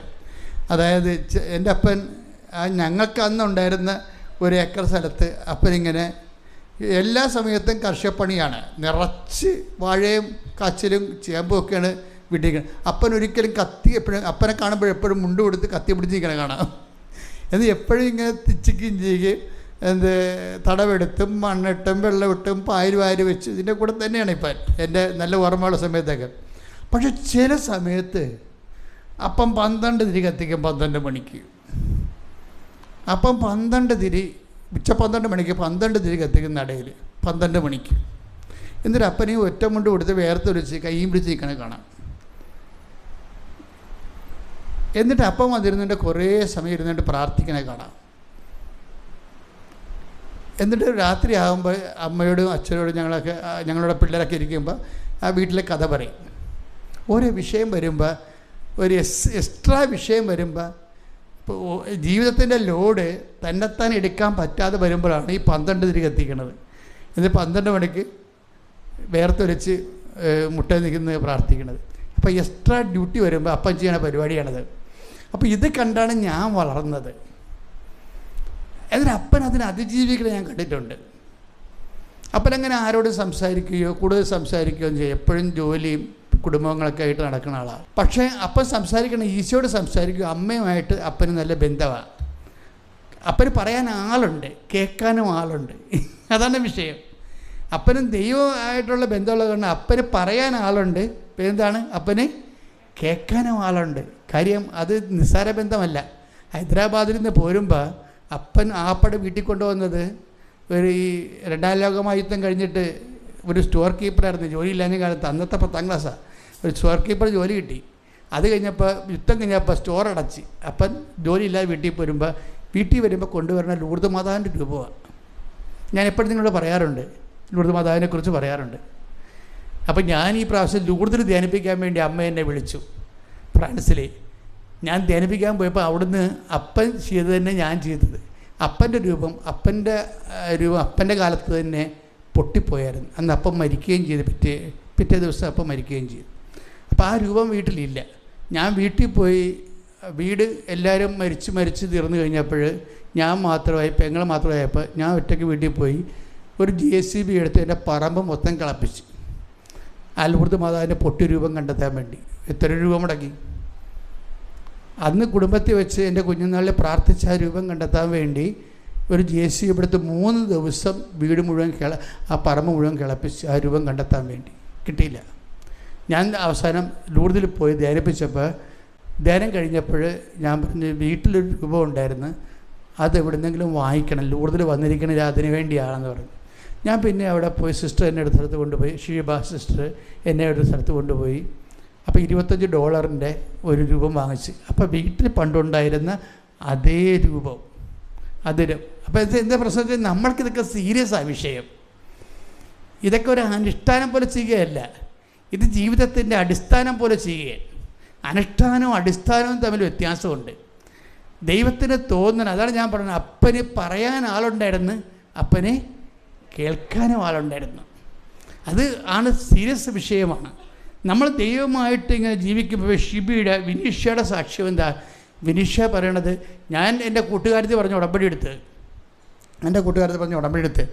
അപ്പോൾ ഞാൻ ആ ക്ലാസ്സൊക്കെ കേട്ട് ആ ഉടമ്പടിയെ കുറച്ച് നിറച്ച വസ്തുക്കളൊക്കെ കിട്ടി, ഉടമ്പടി ചെയ്തു, ഞാനതൊക്കെ പാലിക്കുന്നുണ്ട്. പക്ഷേ എൻ്റെ ഉള്ളിൽ തട്ടണില്ല ഈ വിഷയങ്ങളൊന്നും. കാര്യം ഞാനിങ്ങനെ അവിടെ ക്ലാസ് കേട്ടനുസരിച്ച് ആ യാന്ത്രികമായിട്ട് ചെയ്തു പോകുകയാണല്ലോ. എനിക്കാണെങ്കിൽ ടെൻഷനൊന്നും മാറണമില്ല, എന്ത് ചെയ്യണമെന്ന് അറിയാനും പാടില്ല. ടെസ്റ്റുകൾ പലത് എഴുതുന്നുണ്ട്, പല എലിജിബിലിറ്റി ടെസ്റ്റും PhDക്ക് വേണ്ടി എഴുതണമെല്ലാം പൊട്ടണുണ്ട്. ഞാൻ ആ പട ലെഫ്റ്റ് ഇൻ ദി എയറാണ്. അവസാനം ഞാൻ ഉടമ്പടി തന്നെത്താൻ പുതുക്കിയപ്പോഴാണ് എനിക്കൊരു ഐഡിയ കിട്ടിയത് ഉടമ്പടിയെക്കുറിച്ച്. അപ്പോൾ ഞാൻ പിന്നെ ഉടമ്പടി പുതുക്കിയതിന് ശേഷം കുറച്ചുകൂടി സീരിയസ് ആയിട്ട് ഉടമ്പടി ചെയ്യാൻ തുടങ്ങി. അപ്പോഴെനിക്ക് സീരിയസ് ആയിട്ട് ഉടമ്പടി ചെയ്യാൻ തുടങ്ങി. അപ്പോൾ ഞാനിപ്പോഴും നിങ്ങൾ പറയത്തില്ലേ, if you are serious God will be sincere എന്ന് പറയത്തില്ലേ. അതിൻ്റെ കാരണം എന്ന് വെച്ചാൽ നമ്മൾ പലപ്പോഴും ഉടമ്പടി എടുക്കുന്ന സമയത്ത് ചില ആൾക്കാർക്ക് ഉടമ്പടി ചിലർക്ക് ഒരു പകുതി പേർക്ക് ഉടമ്പടി ഫലപ്രദമാകത്തില്ല. എന്താ കാര്യം? അവരതിൻ്റെ അകത്ത് ഇൻവെസ്റ്റ്മെൻ്റ് ഇല്ല. അവർ എടുത്തെന്ന് മാത്രമേ ഉള്ളൂ, ഇൻവെസ്റ്റ്മെൻ്റ് ഇല്ല. പുതുക്കി കഴിയുമ്പോൾ അവർ സ്വന്തമായിട്ട് ഇത് ഏറ്റെടുത്ത് സ്വന്തമായിട്ട് അതിൻ്റെ അകത്ത് ഇൻവെസ്റ്റ് ചെയ്യുകയാണ്. അപ്പോൾ അത് സീരിയസ് ആയി അവർ. അപ്പോഴുടനെ ഇവൾക്ക് ടെസ്റ്റുകളൊക്കെ വരാൻ തുടങ്ങി. നീ പോകേണ്ട വഴി നിൻ്റെ മുഖത്ത് നോക്കി ഞാൻ നിന്നെ ഉപദേശിക്കുന്നുള്ള വാഗ്ദാനമല്ലേ. അപ്പോൾ ദൈവം അത് പാലിക്കും. നമുക്ക് എന്ത് ജോലി ചെയ്യണം, എവിടെ പോയി രാജ്യത്ത് വർക്ക് ചെയ്യണം, എന്ത് ബിസിനസ് ചെയ്യണം, നമുക്കൊരു ഐഡിയയും ഇല്ലെങ്കിൽ നമ്മൾ ദൈവമായിട്ട് നല്ല ആഴമായൊരു ബന്ധത്തിലേക്ക് വന്നു കഴിഞ്ഞാൽ ദൈവം ഇങ്ങനെ ഐഡിയ തന്നുകൊണ്ടിരിക്കും, ക്ലിയർ ചെയ്യും നമ്മളെ. അതാണ് നമ്മൾ പറയണത്, നീ നടക്കേണ്ട വഴി നിൻ്റെ മുഖത്ത് നോക്കി ഞാൻ നിന്നെ ഉപദേശിക്കും. Take the word of God. ശ്രുതികട്ടെ. ഹല്ലേലൂയ, ഹല്ലേലൂയ, ഹല്ലേലൂയ, ഹല്ലേലൂയ, ഹല്ലേലൂയ. യേശുവേ നന്ദി. ഹല്ലേലൂയ, ഹല്ലേലൂയ, ഹല്ലേലൂയ. യേശുവേ ആരാധന, ആരാധന. മഹത്വം, മഹത്വം. ഹല്ലേലൂയ, ഹല്ലേലൂയ, ഹല്ലേലൂയ, ഹല്ലേലൂയ. 32-ാം സങ്കീർത്തനം 8-ാം തിരുവചനം. സങ്കീർത്തനം 32:8. ഞാൻ നിന്നെ ഉപദേശിക്കാം, നീ നടക്കേണ്ട വഴി കാണിച്ചു തരാം, ഞാൻ നിന്റെ മേൽ ദൃഷ്ടി ഉറപ്പിച്ച് നിന്നെ ഉപദേശിക്കാം. അപ്പോൾ ഇത് ദൈവത്തിൻ്റെ വാഗ്ദാനങ്ങളിൽ ഒന്നാണ്. എന്താണ്? നമ്മൾ ഈ ജീവിതത്തിൽ പോകേണ്ട വഴി നമ്മളെ കാണിക്കും. പോകേണ്ട വഴിയെന്ന് വെച്ചാൽ ഓൾ സെലക്ഷൻസിന് ദൈവത്തിൻ്റെ സഹായം ഉണ്ടാവും. നിൻ്റെ ജീവിത പങ്കാളി സെലക്ട് ചെയ്യണതിന്, നിൻ്റെ കുഞ്ഞുങ്ങൾ ജനിക്കുന്ന. അതുകൊണ്ടാണ് കഴിഞ്ഞ ദിവസങ്ങളിലെ റിജു എന്നും പറഞ്ഞൊരു മോൻ സാക്ഷ്യം പറഞ്ഞു. റിജുവിൻ്റെ സാക്ഷ്യത്തിലുള്ള, അപ്പോൾ ഞാനിവിടെ നിൽക്കുന്നുണ്ടായിരുന്നു. റിജുവിൻ്റെ സാക്ഷ്യം എന്ന് പറയുന്നത്, റിജു അത് വലിയ സാക്ഷ്യമല്ല, പക്ഷേ അതിൻ്റെ പ്രോസസ്സിങ്ങിൽ അതൊരു പെക്യൂരിയർ സാക്ഷ്യമാണ്. ഉടമ്പടി പ്രോസസ്സിങ്ങിൻ്റെ കാര്യത്തിൽ അത് വലിയ മേജറായിട്ടുള്ള ഒരു വിഷയമല്ല. ഒരു വാഹന കച്ചവടക്കാരനാണ്. വാഹനം കച്ചവടം ചെയ്തതിൽ കൺസ്യൂമർ കോർട്ടിലൊരു കേസുണ്ടായി. വാഹനം വാങ്ങല്ലെങ്കിൽ കൺസ്യൂമർ കോർട്ടിൽ പുള്ളിക്ക് ഒരു 2,60,000 രൂപയുടെ നഷ്ടം വരുന്ന രീതിയിലുള്ള ഒരു പറ്റിപ്പ് പുള്ളിക്ക് കിട്ടി. പുള്ളി അത് കേസാക്കി, കൺസ്യൂമർ കോർട്ടിൽ കേസാക്കി കഴിഞ്ഞപ്പോൾ ഇയാൾ ഈ ആപ്പടെ 2,00,000 രൂപയാണ് ഇത് കിട്ടാൻ പോണത്. ഇത് കിട്ടിയാൽ തന്നെ റീഇംബേഴ്സ്മെൻറ്റ് ചെയ്ത് കിട്ടാൻ വേണ്ടി 2,60,000 രൂപയേ ഉള്ളൂ. അപ്പോൾ വക്കീലിനെ വെച്ച് കഴിഞ്ഞാൽ വക്കീലിന് തന്നെ 2,00,000 രൂപ കൊടുക്കേണ്ടി വരും. അതുകൊണ്ട് പുള്ളി വക്കീലിനെ വെച്ചില്ല, പുള്ളി തന്നെ വാദിക്കാതെ തുടങ്ങി. വൈഫ് പറഞ്ഞ്, മാതാവാണ് വക്കീൽ, നിങ്ങൾ ഉടമ്പടി ഉപ്പും കൊണ്ട് കോടതിയിൽ പോയാൽ മതി എന്ന് പറഞ്ഞു. അതാണ് വൈഫ് ഗൈഡ് ചെയ്യണത്. അങ്ങനെയാണ്. എന്താണ്? നമുക്ക് വക്കീൽ വേണ്ട, നമുക്കിതിൽ നിന്ന് കോടതിയിൽ നിന്ന് കിട്ടിയാൽ പോലും 2,60,000 രൂപയെ കിട്ടത്തുള്ളൂ. അത് വക്കീൽ കൊണ്ടുപോയാൽ പിന്നെ നമ്മളെന്തിനാ കേസ് കൊടുക്കേണ്ട കാര്യമില്ലല്ലോ. അപ്പോൾ അതുകൊണ്ട് മാതാവാണ് നമ്മുടെ വക്കീൽ, മാതാവ് കോടതി വന്നോളൂ, നീ ഉപ്പും കൊണ്ട് പോയാൽ മതി എന്ന് പറഞ്ഞു. അപ്പോൾ ഉപ്പും കൊണ്ട് ഇയാൾ പോവുകയാണ്. അപ്പോൾ രുചിനൊരു ഗുണം ഇതാണ്, അയാൾ ചെറുപ്പക്കാരനാണ്, വൈഫ് പറഞ്ഞത് അനുസരിച്ച് ആ ഉപ്പും കൊണ്ട് പോവുകയാണ്. വിശ്വപ്രമാണം ചൊല്ലി ഉപ്പും കൊണ്ട് പോകുമ്പോൾ എന്താ പ്രശ്നം? അതായത് ആ ഉപ്പ് എന്ന് പറഞ്ഞാൽ എന്താ? ഉടമ്പടി വിശ്വസ്തതയുടെ അടയാളമാണ്. ഉപ്പെന്ന് പറഞ്ഞാൽ എന്താണ്? നിങ്ങളുടെ ഇരിക്കുന്ന ഉപ്പെന്ന് പറഞ്ഞാൽ ഉപ്പല്ലത്. ദൈവം നിങ്ങൾക്ക് ആ ജോസഫച്ചൻ ഉപ്പ് വെഞ്ചരിച്ച് തന്നെ, അങ്ങനെ പലയിടത്തും ഉപ്പ് വെഞ്ചരിച്ച് കൊടുക്കുന്നുണ്ട്. അതല്ല ഉപ്പ്, ഉടമ്പടിയിലെ ഉപ്പ്. ഉടമ്പടിയിലെ ഉപ്പ് നമ്മുടെ വിശ്വസ്തതയുടെ അടയാളമാണ്. ശ്രുതിക്കട്ടെ മക്കളെ, ശ്രുതിക്കട്ടെ. ഹല്ലേലൂയ, ഹല്ലേലൂയ, ഹല്ലേലൂയ, ഹല്ലേലൂയ. യേശുവേ നന്ദി, ഹല്ലേലൂയ, ഹല്ലേലൂയ, ഹല്ലേലൂയ. ഹല്ലേലൂയ, ഹല്ലേലൂയ, ഹല്ലേലൂയ, ഹല്ലേലൂയ. യേശുവേ ആരാധന, ആരാധന, ആരാധന. സംഖ്യാപുസ്തകം 18:19 എടുത്ത്. സംഖ്യ 18:19. ശ്രുതിക്കട്ടെ. ഹല്ലേലൂയ. ഇസ്രായേൽ ജനം ഇസ്രായേൽ ജനം കർത്താവിന് നിരാജനമായി സമർപ്പിക്കുന്ന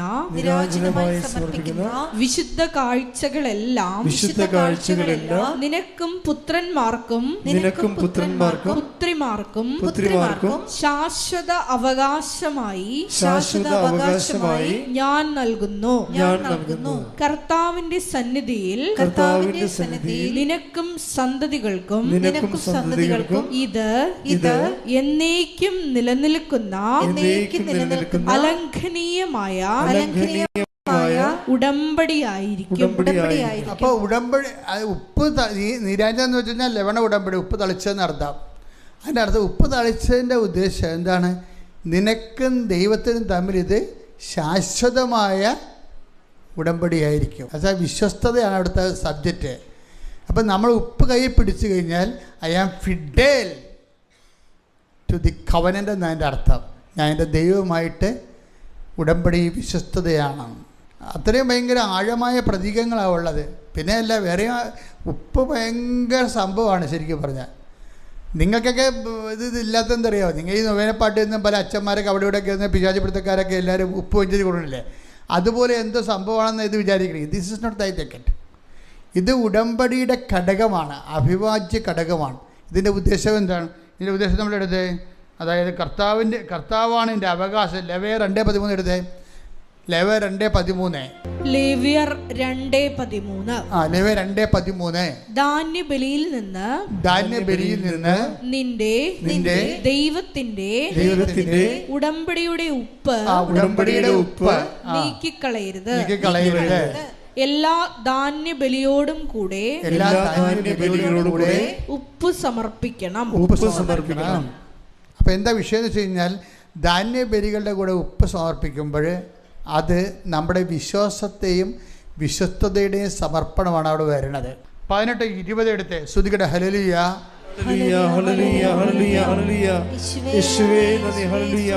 സംഖ്യ 18:20. സംഖ്യ 18:20. കർത്താവ് അഹ്റോനോട് അരുളി ചെയ്തു, ഇസ്രായേലിൽ നിനക്ക് ഭൂമി അവകാശമായി ലഭിക്കുകയില്ല. അവരെ പോലെ നിനക്ക് ഓഹരിയും ഉണ്ടായിരിക്കുകയില്ല. ഞാനാണ് നിന്റെ അവകാശവും ഓഹരിയും. ഇതിന്റെ വിഷയം എന്ന് പറയണത്, ഈ അഹ്റോൻ ലേവ്യ പുരോഹിതനാണ്. ലേവയർ എന്ന് പറയുന്ന ഒരു ഗോത്രമാണ്. മോസസ് 12 വാഗ്ദാന നാട് പ്രാപിച്ചതിന് ശേഷം മോസസ് ഇവർക്ക് വാഗ്ദാന നാട് പ്രാപിക്കാൻ മോസസ് ഇല്ലായിരുന്നു. അതിന് മുമ്പ് തന്നെ പ്രാപിക്കുമെന്നായപ്പോൾ ഇവർക്കിത് വിഭജിച്ച് കൊടുക്കുന്നുണ്ട്. ജോഷുവാണ് അത് എക്സിക്യൂട്ട് ചെയ്യണത്. അപ്പോൾ അങ്ങനെ എക്സിക്യൂട്ട് ചെയ്യുമ്പോൾ മനാസയ്ക്കും ബെഞ്ചമിൻ ഗോത്രത്തിനും യൂദയ ഗോത്രത്തിനൊക്കെ പ്രത്യേകം ലാൻഡ് കൊടുക്കും. പക്ഷേ ഇവർക്ക് ലേവ്യർക്ക് കൊടുക്കത്തില്ല. ലേവ്യ ആരാണ്? വാഗ്ദാന പേടകത്തിലെ ശുശ്രൂഷകരാണ് ലേവ്യർ, പുരോഹിത വർഗമാണ്. അപ്പോൾ അവർ പറയും, നിങ്ങൾക്ക് ലാൻഡ് ഇല്ലെന്ന് പറയും, നിങ്ങൾക്ക് അവകാശമില്ലെന്ന് പറയും. എന്താ കാര്യം? ഞാനാണ് നിങ്ങളുടെ. അതൊരു ഭയങ്കര സംഭവമാണ്. ദൈവമാണ് അവകാശമെന്ന്. എന്നിട്ട് നമുക്ക് ക്യാഷ് ആൻഡ് കൈൻഡ് അല്ലേ നമ്മൾ ദൈവത്തോട് അനുഗ്രഹമല്ലേ ചോദിക്കണത്. പക്ഷേ ദൈവത്തിൻ്റെ മനസ്സിരിപ്പ് എന്താ? ക്യാഷ് ആൻഡ് കൈൻഡ് അല്ല നിങ്ങൾ എന്നോട് ചോദിക്കേണ്ടത്, എൻ്റെ അനുഗ്രഹങ്ങളല്ല. നിങ്ങൾ എന്താ ചോദിക്കേണ്ടത്? എന്നെ ചോദിക്കണമെന്ന്. ഞാനാണ് നിങ്ങളുടെ അവകാശമെന്ന്. അത് കാര്യം ഈ ഉപ്പ് തളിച്ചിട്ടുള്ളത് ലേവ്യ പുരോഹിതന്മാരുടെ അവിടെ കാടിനെ ബലിയർപ്പിക്കുമ്പോഴൊക്കെ, കാളകളെ ബലിയർപ്പിക്കുമ്പോൾ തുടകളിലൊക്കെ നെഞ്ചും ഭാഗത്തൊക്കെ ഉപ്പ് തളിക്കും.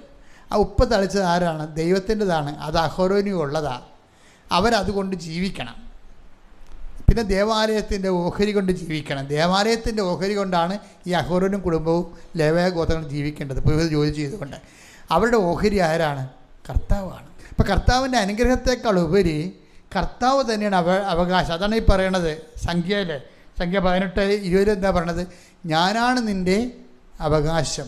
ഉടമ്പടിയിൽ ഞാൻ നിങ്ങളോട് പറഞ്ഞു, നിങ്ങൾ വീട്, ജോലി, വിവാഹമൊക്കെ ചോദിച്ചു, അത് അനുഗ്രഹത്തിൻ്റെ ആദ്യ ലെവലാണ്. രണ്ടാം ലെവലുണ്ട്. എന്താണ്?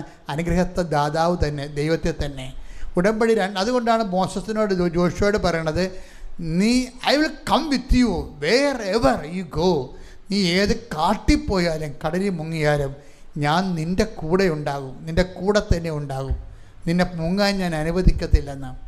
നിന്നെ മുങ്ങാൻ അനുവദിക്കത്തില്ലെന്ന് പറഞ്ഞതിൻ്റെ കാരണം, നീ സമുദ്രത്തിലൂടെ നടക്കും, സമുദ്രം നിന്നെ വിഴുങ്ങത്തില്ല, വിഴുങ്ങാൻ ഞാൻ അനുവദിക്കത്തില്ലെന്ന് പറയണ ഐസയ 43:2. ശ്രുതിക്കട്ടെ ഹല്ലേലൂയ.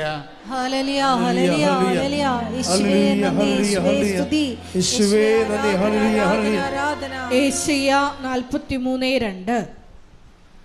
വായിച്ചോളൂ. സമുദ്രത്തിലൂടെ കടന്നു പോകുമ്പോൾ ഞാൻ നിന്നോട് കൂടെ ഉണ്ടായിരിക്കും. നദികൾ കടക്കുമ്പോൾ അത് നിന്നെ മുക്കിക്കളയുകയില്ല. അഗ്നിയിലൂടെ നടന്നാലും നിനക്ക് പൊള്ളലേൽക്കുകയില്ല. ജ്വാല നിന്നെ ദഹിപ്പിക്കുകയുമില്ല. അപ്പം ഇത് സാന്നിധ്യത്തിൻ്റെ ഒരു അടയാളമായിട്ടാണ് ഈ അഗ്നിയിലൂടെ, തീരുടെയും വെള്ളത്തിലൂടെയും മനുഷ്യൻ പോകുന്ന കടങ്ങളാകാം, രോഗങ്ങളാകാം. ഇപ്പം ക്യാൻസർ 4th സ്റ്റേജൊക്കെ അച്ഛൻ പ്രാർത്ഥിക്കുമ്പോഴേ അതിൽ ചില ആൾക്കാരൊക്കെ they are appearing to me as if nothing happened. അവർക്ക് എനിക്ക് മനസ്സിലായിരിക്കണത് അവർക്ക് ഏതാണ്ട് ഒരു ചെറിയ തലവേദന മാത്രമേ ഉള്ളൂ എന്നുള്ള ഒരു രീതിയിലാണ് അവരെന്നോട് ഡീല് ചെയ്യണത്. എന്താ കാര്യം?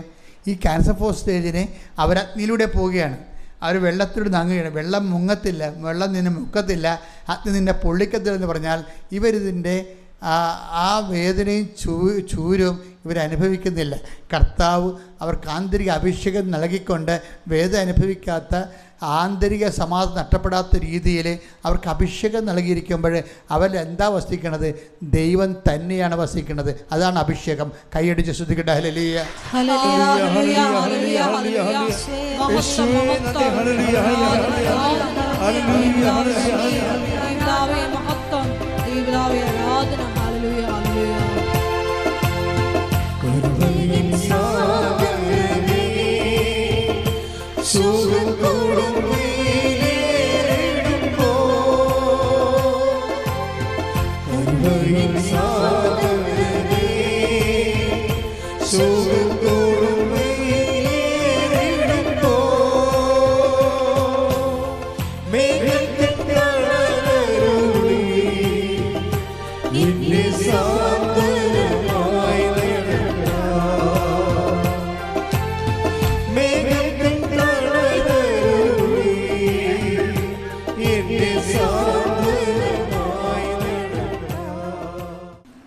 അഭിഷേകത്തെ സഹായിക്കുന്ന ഉടമ്പടി ഫോർമുലയാണ് യോഹന്നാൻ 15:10. നമുക്കറിയാം, നമ്മൾ അനുഗ്രഹ ലെവലിൽ നിന്ന് ഒരു വ്യക്തി രണ്ടാം ഘട്ടത്തിലേക്ക്, ആത്മീയ വളർച്ചയുടെ രണ്ടാം ഘട്ടത്തിലേക്ക് എത്തുന്നത് അഭിഷേക ലെവലിലാണ്. അതിന് നമ്മളെ സഹായിക്കുന്ന സുവിശേഷ ഫോർമുലയുണ്ട്. അതാണ് യോഹന്നാൻ 15:10. ഞാൻ എൻ്റെ പിതാവിൻ്റെ കൽപ്പനകൾ പാലിച്ച്, പറഞ്ഞേ, ഞാൻ എൻ്റെ പിതാവിൻ്റെ കൽപ്പനകൾ പാലിച്ച് അവിടുത്തെ സ്നേഹത്തിൽ നിലനിൽക്കുന്നത് പോലെ നിങ്ങൾ എൻ്റെ കൽപ്പനകൾ പാലിച്ചാൽ എൻ്റെ സ്നേഹത്തിൽ നിലനിൽക്കും. എൻ്റെ പ്രിയപ്പെട്ടവരെ, ഈ വചനം ഒന്ന് കേട്ടിട്ട് എൻ്റെ മക്കൾ ഒന്നുകൂടി പറയണം. അത് യോഹന്നാൻ 15:10. ഞാൻ എൻ്റെ പിതാവിൻ്റെ കൽപ്പനകൾ പാലിച്ച് അവിടുത്തെ സ്നേഹത്തിൽ നിലനിൽക്കുന്നത് പോലെ, ഞാൻ എൻ്റെ പിതാവിൻ്റെ കൽപ്പനകൾ പാലിച്ച് അവിടുത്തെ സ്നേഹത്തിൽ നിലനിൽക്കുന്നത് പോലെ നിങ്ങൾ എൻ്റെ കൽപ്പനകൾ പാലിച്ചാൽ എൻ്റെ സ്നേഹത്തിൽ നിലനിൽക്കും. അപ്പം ഉടമ്പടിയുടെ ഉദ്ദേശം എന്താണ്? അഭിഷേകത്തിൻ്റെ അടിത്തറ എന്താണെന്ന് ഇപ്പോൾ മനസ്സിലായില്ലേ? ഉടമ്പടിയുടെ ഉദ്ദേശം എന്താണ്? ഉടമ്പടിയുടെ ഉദ്ദേശം പ്രാഥമികമായ ഉദ്ദേശം നിങ്ങൾ പലതും നിങ്ങളുടെ മക്കളുടെ ജോലി, അല്ലേ, മക്കളുടെ വിവാഹം, കുഞ്ഞുങ്ങൾ, പിന്നെ കുടുംബ ജീവിത, ജോലി, അതുപോലെ തന്നെ കടങ്ങൾ പരിഹരിക്കുക, അങ്ങനെ കുറേ കാര്യങ്ങൾ കർത്താവിനോട് പറഞ്ഞിട്ടുണ്ട്. ആ വിഷയത്തിനെല്ലാം സമാധാനം ഉണ്ടാകുന്നതിനും ഉടമ്പടി തന്നെയാണ് പരിഹാര മാർഗ്ഗമെന്ന് നമ്മൾ ആദ്യം വായിച്ച് കേട്ടു. അതേത് വചനമാണ്? 2 സാമുവേൽ 23:5. എന്താണ്? രക്ഷയും അനുദിന അഭിലാഷങ്ങളും. അതാണ് തന്നെ ഉടമ്പടി നന്നായി ചിട്ട ചെയ്തിരിക്കുന്ന ഉദ്ദേശം. എന്തിനാണ്? ആ വചനം ഒന്ന് വായിച്ച്. 2 സാമുവേൽ 23:5. 2 സാമുവേൽ 23:5. അവിടുന്ന് എന്നോട് ശാശ്വതമായ ഉടമ്പടി ചെയ്തിരിക്കുന്നു. സുരക്ഷിതമായി സംവിധാനം ചെയ്ത ഉടമ്പടി. അവിടുന്ന് എന്റെ രക്ഷയും അഭിലാഷവും സാധിച്ചു തരും. അഭിലാഷം എന്ന് വെച്ചാൽ ആഗ്രഹം. അതിനകത്താണ് ജോലി, വീട്, വിവാഹം, PR, പെൻഷൻ, ഇങ്ങനെയുള്ള വിസ എല്ലാം ഉള്ളത്. അഭിലാഷങ്ങൾ. അതിനകത്ത് കുറേ വാക്കുകൾ, നല്ല ഇടിവെട്ട് വാക്കുകളുണ്ട്. എന്താ കാര്യം? ഒന്നൊരു വായിച്ച വചനം. അവിടുന്ന് എന്നോട് ശാശ്വതമായ ഉടമ്പടി ചെയ്തിരിക്കുന്നു. ഇതാണ് വിഷയം. നിങ്ങൾ പലരും 90 ദിവസത്തേക്കാണ് ചെയ്തിരിക്കുന്നത്. ദൈവം ആ 90 ദിവസം എന്ന് പറഞ്ഞാൽ ദൈവം അങ്ങനെയല്ല കാണുന്നത്. ദൈവം എന്താ? ദൈവത്തോട് നമുക്ക് 90 ദിവസം ഉടമ്പടി ചെയ്യാൻ പറ്റത്തില്ല. നമുക്ക് നോൻപ് കാലം പോലെ ഒരു പ്രത്യേക കാലം ആചരിക്കാം. പക്ഷെ ഉടമ്പടി ദൈവം കാണുന്നത് എന്താണ്? ശാശ്വതമായിട്ടാണ്. കാര്യം ദൈവം നമ്മളെപ്പോലെ എഴുതാത്ത വെച്ച് മരിച്ചു പോണ ആളല്ല. അപ്പം ദൈവത്തിൻ്റെ ഭാഗത്തു നിന്ന് ഉടമ്പടി ശാശ്വതമാണ്. അതുകൊണ്ട് അത് ശാശ്വതമാണെന്ന് പറയാൻ വേണ്ടി ദൈവം പറഞ്ഞിരിക്കുന്ന വേറെ വാക്കുണ്ട്. എന്താണ്? നിങ്ങളിനി കുറച്ച് കഴിഞ്ഞ് കഴിഞ്ഞാൽ ഉഴപ്പമായിരിക്കും. പക്ഷെ എന്നാലും നിങ്ങൾ അവിശ്വസ്തരായിരുന്നാലും ഞാൻ ആ വചനം എന്ന് വായിച്ച് ശ്രദ്ധിക്കട്ടെ. ഹല്ലേലൂയ, ഹല്ലേലൂയ, ഹല്ലേലൂയ, ഹല്ലേലൂയ, ഹല്ലേലൂയ. യേശുവേ നന്ദി. ഹല്ലേലൂയ, ഹല്ലേലൂയ. യേശുവേ ആരാധന, ആരാധന, ആരാധന. യേശുവേ മഹത്വം, മഹത്വം, മഹത്വം, മഹത്വം, മഹത്വം. ഹല്ലേലൂയ, ഹല്ലേലൂയ.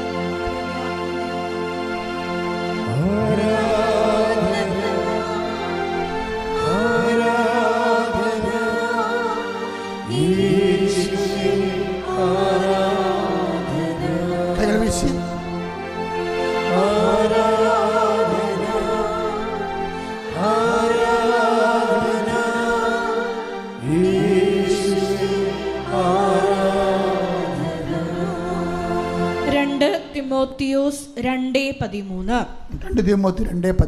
നാം അവിശ്വസ്തരായിരുന്നാലും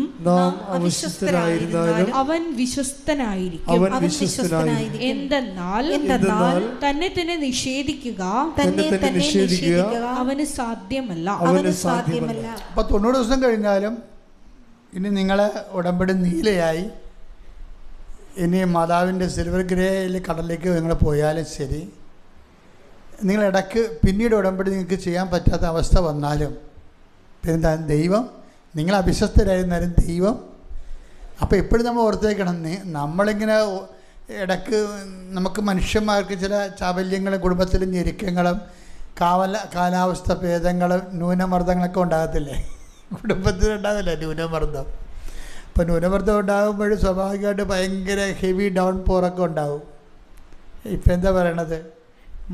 ഭയങ്കര മഴ പെയ്തൊക്കെ ഉണ്ടാകും ജീവിതത്തിൽ. അപ്പം നമ്മൾക്ക് ഉടമ്പടിയോട് മാനുഷികമായിട്ട് ചില സമയത്ത് ഏതെങ്കിലും ഒരു വീഴ്ച വന്നാലും നാം പേടിക്കരുത്. എന്താ കാര്യം? നമ്മൾ ചെയ്ത ഉടമ്പടിയിൽ നിങ്ങൾ അവിശ്വസ്തരായിരുന്നാലും ദൈവം. അതുകൊണ്ടാണ് ഞാൻ നിങ്ങളോട് പറയുന്നത്, നിങ്ങൾക്ക് പുതുക്കാൻ ഞാൻ അവസരം തന്നതിൻ്റെ കാര്യം അതാ.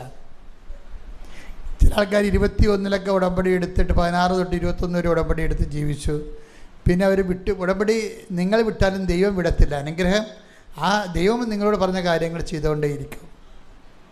അപ്പം അതുകൊണ്ട് ഇടയ്ക്ക് ദൈവമായിട്ട് കൂടുതൽ ആഴമായ ബന്ധത്തിലേക്ക് പോകണമെന്ന് കണ്ട പഴയ ഉടമ്പടി കൊണ്ടൊന്ന് പുതുക്കിയാൽ മതി. ചില ആൾക്കാർ ചെയ്യണമെന്ന് വെച്ച് കഴിഞ്ഞാൽ പഴയ ഉടമ്പടി പുതുക്കാൻ വരും. എന്തിനാണ് എന്നറിയാമോ? അച്ഛനെ കാണാൻ. അപ്പം ഞങ്ങൾക്ക് ആ കള്ളത്തരം മനസ്സാകുന്ന കാണുമ്പോൾ നമുക്ക് അന്ന് ഞാനിവിടെ എൻ്റെ അടുത്ത് വരുമ്പോൾ ഞാൻ ആ ഉടമ്പടി നോക്കും, ഈ ഉടമ്പടി എന്നാണെന്ന് നോക്കും. അപ്പോൾ ഉടമ്പടി 2022 ഉടമ്പടി. അപ്പോൾ എന്ന് നിങ്ങളിന്ന് പുതുക്കി, എന്തിനും പുതുക്കി? അച്ഛനെ കാണാൻ. ഈ അച്ഛനെ കണ്ടു കഴിഞ്ഞാൽ നിങ്ങൾ എന്ത് ചെയ്യും? പഴുതുപോലെ പാകത്ത് വെക്കും. അപ്പോൾ കള്ളത്തരമാണ്. ഉടമ്പടിക്ക് വേണ്ടി തന്നെ അല്ല അത്. അവരച്ഛനെ കാണാൻ വേണ്ടി ഉടമ്പടി ദുർവിനിയോഗിക്കുകയാണ്. അച്ഛനെ കാണാൻ വേണ്ടിയല്ല ഉടമ്പടി എടുത്തിരിക്കുന്നത്. അവൻ പറയണ പോലെ ചെയ്ത് ജീവിക്കാൻ വേണ്ടിയല്ലേ. അപ്പം അതിനകത്ത് കള്ളത്തരമുള്ള കാരണം ഇവിടെ വെച്ച് തന്നെ മടക്കും. അവിടെ നിങ്ങളെ പറ്റിച്ചാലും ഇവിടെ ഞങ്ങളെ പറ്റിക്കാൻ പറ്റത്തില്ല. കാര്യം ഞങ്ങളിത് കണ്ണിൽ എണ്ണ ഒഴിച്ചിരിക്കരുത്. കാര്യം ഞങ്ങളെന്താണ്, എനിക്ക് നല്ല ബോധ്യമുണ്ട് കർത്താവ് എന്നെയാണ് ഉടമ്പടി ഏൽപ്പിച്ചത്. അപ്പോൾ ആ വിഷയത്തിൽ ഞാനൊരു കോംപ്രമൈസും ചെയ്തില്ല. ഓഫീസിലുള്ളവിടത്ത് നിങ്ങൾ നിലവിളിക്കുമ്പോഴും എന്തെങ്കിലുമൊക്കെ പറയുമ്പോഴപ്പോൾ അവർ നിങ്ങളുടെ കണ്ണീര് കാണുമ്പോഴൊക്കെ അപ്പം തന്നെ ഒപ്പിട്ട് തരും. പക്ഷേ ജോസഫച്ചൻ ഒപ്പിടത്തില്ല. കാരണം നിങ്ങളുടെ വിഷയങ്ങൾ കൈകാര്യം ചെയ്യാനല്ല എന്നെ ഏൽപ്പിച്ചിരിക്കുന്നത്. എന്നെ ഏൽപ്പിച്ചിരിക്കുന്നത് ദൈവം പറയണ പോലെ നിങ്ങളെ ജീവിപ്പിക്കാനാണ് ഏൽപ്പിച്ചിരിക്കുന്നത്. അപ്പം ഞാൻ അതിനെ പ്രാധാന്യം കൊടുക്കത്തുള്ളൂ. ഞാൻ പറഞ്ഞു, നിങ്ങൾ പോയി മര്യാദയ്ക്ക് ഉടമ്പടി 90 ദിവസം ഇപ്പോൾ 2 ഇടയ്ക്ക് ഗ്യാപ്പ് വന്നില്ലേ, അപ്പോൾ 2000 ഇപ്പോൾ ഉടമ്പടി പുതുക്കിയില്ല. ഇനി ഒന്ന് പോയി ജീവിക്ക്, 2 മാസം കഴിഞ്ഞിട്ട് വരാൻ പറയും. എന്താ കാര്യം, ഉടമ്പടിയിലുള്ള ആളെയാണ് കാണാൻ പറ്റത്തുള്ളൂ. ഈ 10-15 ലക്ഷം ആൾക്കാർ ഉടമ്പടി എടുത്തിട്ടില്ലേ. അപ്പോൾ ഇവരെ എല്ലാവരും കാണും, തീർച്ചയായിട്ടും. കാണാത്തവരുണ്ട്. ഒരു ദിവസം ഞാൻ 300 പേരൊക്കെയാണ് കാണുന്നത്. കാണേണ്ട കാര്യം ഉണ്ടെങ്കിൽ കണ്ടാൽ മതിയല്ലോ. ഉടമ്പടിക്ക് ശരിക്കും ഞാൻ പക്കാ ഉടമ്പടിക്ക് അച്ഛനെ കാണേണ്ട ഒരു കാര്യവും വരത്തില്ല. ഇവിടെ ഉടമ്പടി സിൽവർ ഗ്രേ ആയിട്ട് പോകുന്ന ആൾക്കാർ അവർ അച്ഛനെ കാണാത്തവരുണ്ട്. അവർ ഓഫീസിൽ ചോദിക്കും, ഉടമ്പടി ഇത്രയും ആയില്ല, അച്ഛനെ കാണണ്ടേ? ഇല്ല, കാണണ്ട. എന്താ കാണേണ്ട ആളെ ഞങ്ങൾ കണ്ടാണ് ജീവിക്കണത്. അതാണ് പ്രശ്നം. അത് കർത്താവിനാണ് പ്രാധാന്യം. അവിടെ കാണേണ്ട ആളെ ഞങ്ങൾ കണ്ടാണ് ജീവിക്കണമെന്നേ, അച്ഛനെ കാണണ്ട. അതാണ് പക്ക ഉടമ്പടി എന്ന് പറയണത്. അവർക്ക് നല്ല ആത്മവിശ്വാസമാണ് അവർ ചെയ്യേണ്ട കാര്യങ്ങൾ. ഇപ്പോൾ എന്താ ഈശോ പറഞ്ഞിരിക്കണത്? ഈശോ എന്താ പറഞ്ഞത്? 15:10 എന്താ പറഞ്ഞത്? ഒന്നിട്ട് വായിച്ചത്. യോഹന്നാൻ 15:10. യോഹന്നാൻ 15:10. ഞാൻ എൻ്റെ പിതാവിൻ്റെ കൽപ്പനകൾ പാലിച്ച് എന്ന് പറഞ്ഞേ, ഞാൻ എൻ്റെ പിതാവിൻ്റെ കൽപ്പനകൾ പാലിച്ച് അവിടുത്തെ സ്നേഹത്തിൽ നിലനിൽക്കുന്നത് പോലെ നിങ്ങൾ എൻ്റെ കൽപ്പനകൾ പാലിച്ചാൽ എൻ്റെ സ്നേഹത്തിൽ നിലനിൽക്കും. ഉടമ്പടി എന്ന് പറഞ്ഞാൽ എന്താണ്? അവൻ പറയണത് പോലെ ചെയ്യുക എന്ന് വെച്ച് കഴിഞ്ഞാൽ അവൻ്റെ കൽപ്പനകൾ പാലിച്ച് ജീവിക്കുക. ഈ അവൻ്റെ കൽപ്പന പാലിച്ച് ജീവിക്കുന്നതാണ് ഉടമ്പടി ജീവിതം എന്ന് പറയണത്, അല്ലേ? അതിൻ്റെ അകത്ത് പ്രാർത്ഥന മാത്രമല്ല, അവൻ്റെ എല്ലാ കൽപ്പനകളും നമ്മൾ പാലിക്കുകയാണ്. ഞാൻ രോഗിയായിരുന്നു, നിങ്ങൾ എന്നെ സന്ദർശിച്ചു, നിങ്ങൾ ഭൂമിയുടെ അതിർത്തികളോട് എൻ്റെ സാക്ഷികളായിരിക്കും. ഈ റിജു എന്ന് പറഞ്ഞ സഹോദരൻ സാക്ഷ്യം പറഞ്ഞപ്പോൾ എന്താ പറഞ്ഞെന്നറിയാവോ?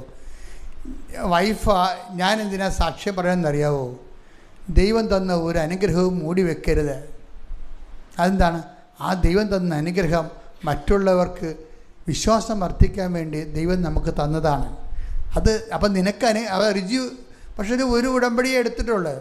ആ ഉടമ്പടിയിലുള്ള ആൾക്ക് കിട്ടിയ ബോധ്യം കണ്ടില്ലേ? ഞാൻ എന്തിനാ ഉടമ്പടിയുടെ സാക്ഷ്യം പറയണമെന്നറിയാവോ? ദൈവത്തിൻ്റെ അനുഗ്രഹങ്ങളൊന്നും മൂടി വെക്കരുത്. എന്താ കാര്യം? അത് നിങ്ങൾക്കുള്ളതല്ല, അത് മറ്റുള്ളവർക്ക് വിശ്വാസം വർദ്ധിപ്പിക്കാൻ നിങ്ങൾക്ക് ദൈവം തന്നതാണ്. അപ്പം മറ്റുള്ള വിശ്വാസം വർദ്ധിക്കാൻ വേണ്ടി നിങ്ങളത് പരസ്യമായി പറയണം. കണ്ട, ഇപ്പം എന്തൊരു ബോധ്യമാണ് ആൾക്കാർക്ക് കിട്ടണമെന്ന് നോക്കിയേ. അപ്പം സാക്ഷ്യം കിട്ടിയിട്ട് 3 കൊല്ലമായിട്ടും പറയാത്ത ഒരാൾക്കാരൊക്കെ ഉണ്ട്, സാക്ഷ്യം കിട്ടിയിട്ട്. പക്ഷെ അതിനകത്ത് വിഷയം പറയണമെന്ന് വെച്ച് കഴിഞ്ഞാൽ, നിങ്ങൾക്ക് ഗുരുതരമായൊരു വിഷയം വന്നാൽ ഞാൻ ഏറ്റെടുത്താലും ദൈവം ഏറ്റെടുക്കത്തില്ല. നിങ്ങൾ കരച്ചതിന് വിഷമം കാണുമ്പോൾ ഞാനത് ഏറ്റെടുക്കും. പക്ഷേ നിങ്ങൾ പണ്ട് ദൈവത്തിനെ പറ്റി ജീവിച്ചിരിക്കുന്ന ആളായ കാരണം, ദൈവം അവിശ്വസ്ത വ്യക്തികളായത് കാരണം, പറ്റിപ്പഴപ്പിന് മാത്രം ദൈവത്തെ ദുർവിനിയോഗിച്ച കാരണം ദൈവം ഏറ്റെടുക്കത്തില്ല. നമ്മുടെ കയ്യിൽ നിന്ന് കുറ്റകൃത്യം ക്രൈം ഉണ്ടാകാതിരിക്കാൻ നോക്കണം. സാക്ഷ്യം പറയാതിരിക്കുന്നത് ഒരു ക്രൈമാണ്, ശരിക്കും പറഞ്ഞാൽ ഒരു കുറ്റകൃത്യമാണ്. എന്താണ്? നിൻ്റെ വിശ്വാസം വർദ്ധിപ്പിക്കാൻ വേണ്ടിയും മറ്റുള്ളവരുടെ വിശ്വാസം വർദ്ധിപ്പിക്കാൻ വേണ്ടിയും കർത്താവ് എന്താ പറഞ്ഞത്? ശിമയോനെ, സത്താൻ നിന്നെ ഗോതമ്പ് മണിയും പോലെ പാറ്റാൻ നോക്കുകയായിരുന്നു, ഞാൻ നിനക്ക് വേണ്ടി പ്രാർത്ഥിക്കുകയായിരുന്നു. നീ എഴുന്നേറ്റ് നിൻ്റെ സഹോദരങ്ങളെ ബലപ്പെടുത്തുക. അല്ലേ? അപ്പം നമുക്കൊരു ബാധ്യതയുണ്ട്. എന്താണ്? വിശ്വാസം കുറഞ്ഞു പോയ ആൾക്കാരെ ബലപ്പെടുത്താനൊരു ബാധ്യതയുണ്ട്. Take the word of God. ശ്രുതികട്ടെ. ഹല്ലേലൂയ, ഹല്ലേലൂയ, ഹല്ലേലൂയ, ഹല്ലേലൂയ. യേശുവേ നന്ദി. ഹല്ലേലൂയ, ഹല്ലേലൂയ, ഹല്ലേലൂയ. ഹല്ലേലൂയ, ഹല്ലേലൂയ, ഹല്ലേലൂയ, ഹല്ലേലൂയ. ലൂക്ക 22:31-32 തിരുവചനങ്ങൾ. ലൂക്ക 22:31. ശിമയോൻ ശിമയോൻ, ശിമയോൻ ശിമയോൻ, ഇതാ ഇതാ സാത്താൻ നിങ്ങളെ ഗോതമ്പ് പോലെ പാറ്റാൻ ഉദ്യമിച്ചു. എന്നാൽ നിന്റെ വിശ്വാസം ക്ഷയിക്കാതിരിക്കാൻ ഞാൻ നിനക്ക് വേണ്ടി പ്രാർത്ഥിച്ചു. നീ തിരിച്ചു വന്ന് നിന്റെ സഹോദരരെ ശക്തിപ്പെടുത്തണം. സാക്ഷ്യം എന്ന് പറഞ്ഞാൽ എന്താണ്? നീ തിരിച്ചു വരികയാണ്. തിരിച്ചു വന്ന് എന്തിനാണ് സാക്ഷ്യം പറയണത്? നിന്റെ സഹോദരങ്ങളെ ശക്തിപ്പെടുത്താൻ. അപ്പോൾ എനിക്ക് എൻ്റെ വയറ്റിപ്പഴപ്പ് മാത്രമേ നോക്കേണ്ട കാര്യമുള്ളൂ. വേറെ ആരും വിശ്വാസമില്ലാതെ മരിച്ചാൽ എനിക്ക് പ്രശ്നമല്ല എന്ന് വെച്ചാൽ ദൈവം എനിക്ക് പ്രശ്നമല്ലെന്ന് എൻ്റെ അർത്ഥം. ഒരു കാലത്ത് സാക്ഷ്യം പറയാതെ ദൈവം എനിക്ക് പ്രശ്നമല്ലെന്ന് പറഞ്ഞ ആൾ പിന്നെ അതിനേക്കാൾ മോശം കണ്ടീഷനിൽ വന്നാൽ ഞാൻ ചിലപ്പോൾ കരുണ കാണിക്കും. പക്ഷേ നിങ്ങളെ സത്യസന്ധമായി അറിയാവുന്ന ദൈവം നിങ്ങളോട് കരുണ കാണിക്കത്തില്ല. എന്താ കാര്യം? നിങ്ങൾക്ക് തന്ന വിശ്വാസം നിങ്ങൾ കൈമാറുകയോ നിങ്ങളുടെ സാക്ഷ്യം മറ്റുള്ളവരുടെ മുമ്പിൽ ഏറ്റുപറഞ്ഞ് മറ്റുള്ളവരുടെ വിശ്വാസത്തിലേക്ക് കൊണ്ടുവരികയോ ചെയ്തില്ല. അത് നിസ്സാര കാര്യമല്ല. ഉടമ്പടി കഴിഞ്ഞാൽ ഉടനെയുള്ള ദൈവിക ഉത്തരവാദിത്വം എന്താണ്? സാക്ഷ്യം പറയുന്നുള്ളതാണ്. ആ സാക്ഷ്യം സന്തോഷത്തോടെ പറയണം. സാക്ഷ്യം സന്തോഷത്തോടെ പറയണം. ഇപ്പം ചിലർക്ക് സാക്ഷ്യം പറയുമ്പോഴേ എന്തൊരു അഭിഷേകമാണ്. ചില ആൾക്കാർ സാക്ഷ്യം ഒരു ഉത്തരവാദിത്വം പോലെ പറയും. അത് ഉടമ്പടി അങ്ങനെയാണ് ചെയ്യണത്. ഉടമ്പടിയും ചില ആൾക്കാർ ചെയ്യണത് എന്താണ്? ഒരു ഉത്തരവാദിത്വം പോലെ. രാവിലെ എഴുന്നേക്കണം, എഴുന്നേറ്റ് പ്രത്യക്ഷ പ്രാർത്ഥന ചെല്ലണം, നീലത്തിൽ കത്തിക്കണം, കത്തിച്ച് രാത്രിയിന് എഴുന്നേറ്റിട്ട് കുടുംബ പ്രാർത്ഥന കഴിയുമ്പോൾ പച്ചത്തിരി കത്തിക്കണം, കത്തിച്ച് അവന് ഉടമ്പടി പ്രാർത്ഥന ചെല്ലണം, ചെല്ലി. ഇതാണ് അവസ്ഥ ചില ആൾക്കാരുടെ. ആ ഉത്തരവാദിത്തങ്ങൾ മാത്രം. പത്രം കൊണ്ടുപോയി എല്ലാവരും കൊടുക്കണം, കൊടുത്ത് തീർന്ന്. ഉടമ്പടി ഒരു ഉത്തരവാദിത്തം പോലെ ചെയ്ത് ഈ റോബോട്ട് ഉടമ്പടിക്കാരുണ്ട്, യന്ത്രമനുഷ്യർ തിരികെ രാവിലെ എഴുന്നേക്കും കറക്റ്റായിട്ട്. യന്ത്രമനുഷ്യരെ പോലെയാണ് ഈ ഉടമ്പടിയിലുണ്ട് യന്ത്രമനുഷ്യർ. ഇവർ പോലെ. പക്ഷേ എന്താ പ്രശ്നം എന്ന് വെച്ച് കഴിഞ്ഞാൽ ഉടമ്പടി ഒരു ഉത്തരവാദിത്വം നിർവഹിക്കുന്ന കേവലമായ ഒരു അനുഷ്ഠാനക്രമമല്ല. ഇപ്പോൾ ഈശോ എന്താ പറയണത്? എൻ്റെ കൽപ്പനകൾ പാലിച്ചാൽ നിങ്ങൾ എൻ്റെ സ്നേഹത്തിൽ ഒന്ന് കൈയടിച്ച് ശ്രുതികട്ടെ. ഹല്ലേലൂയ.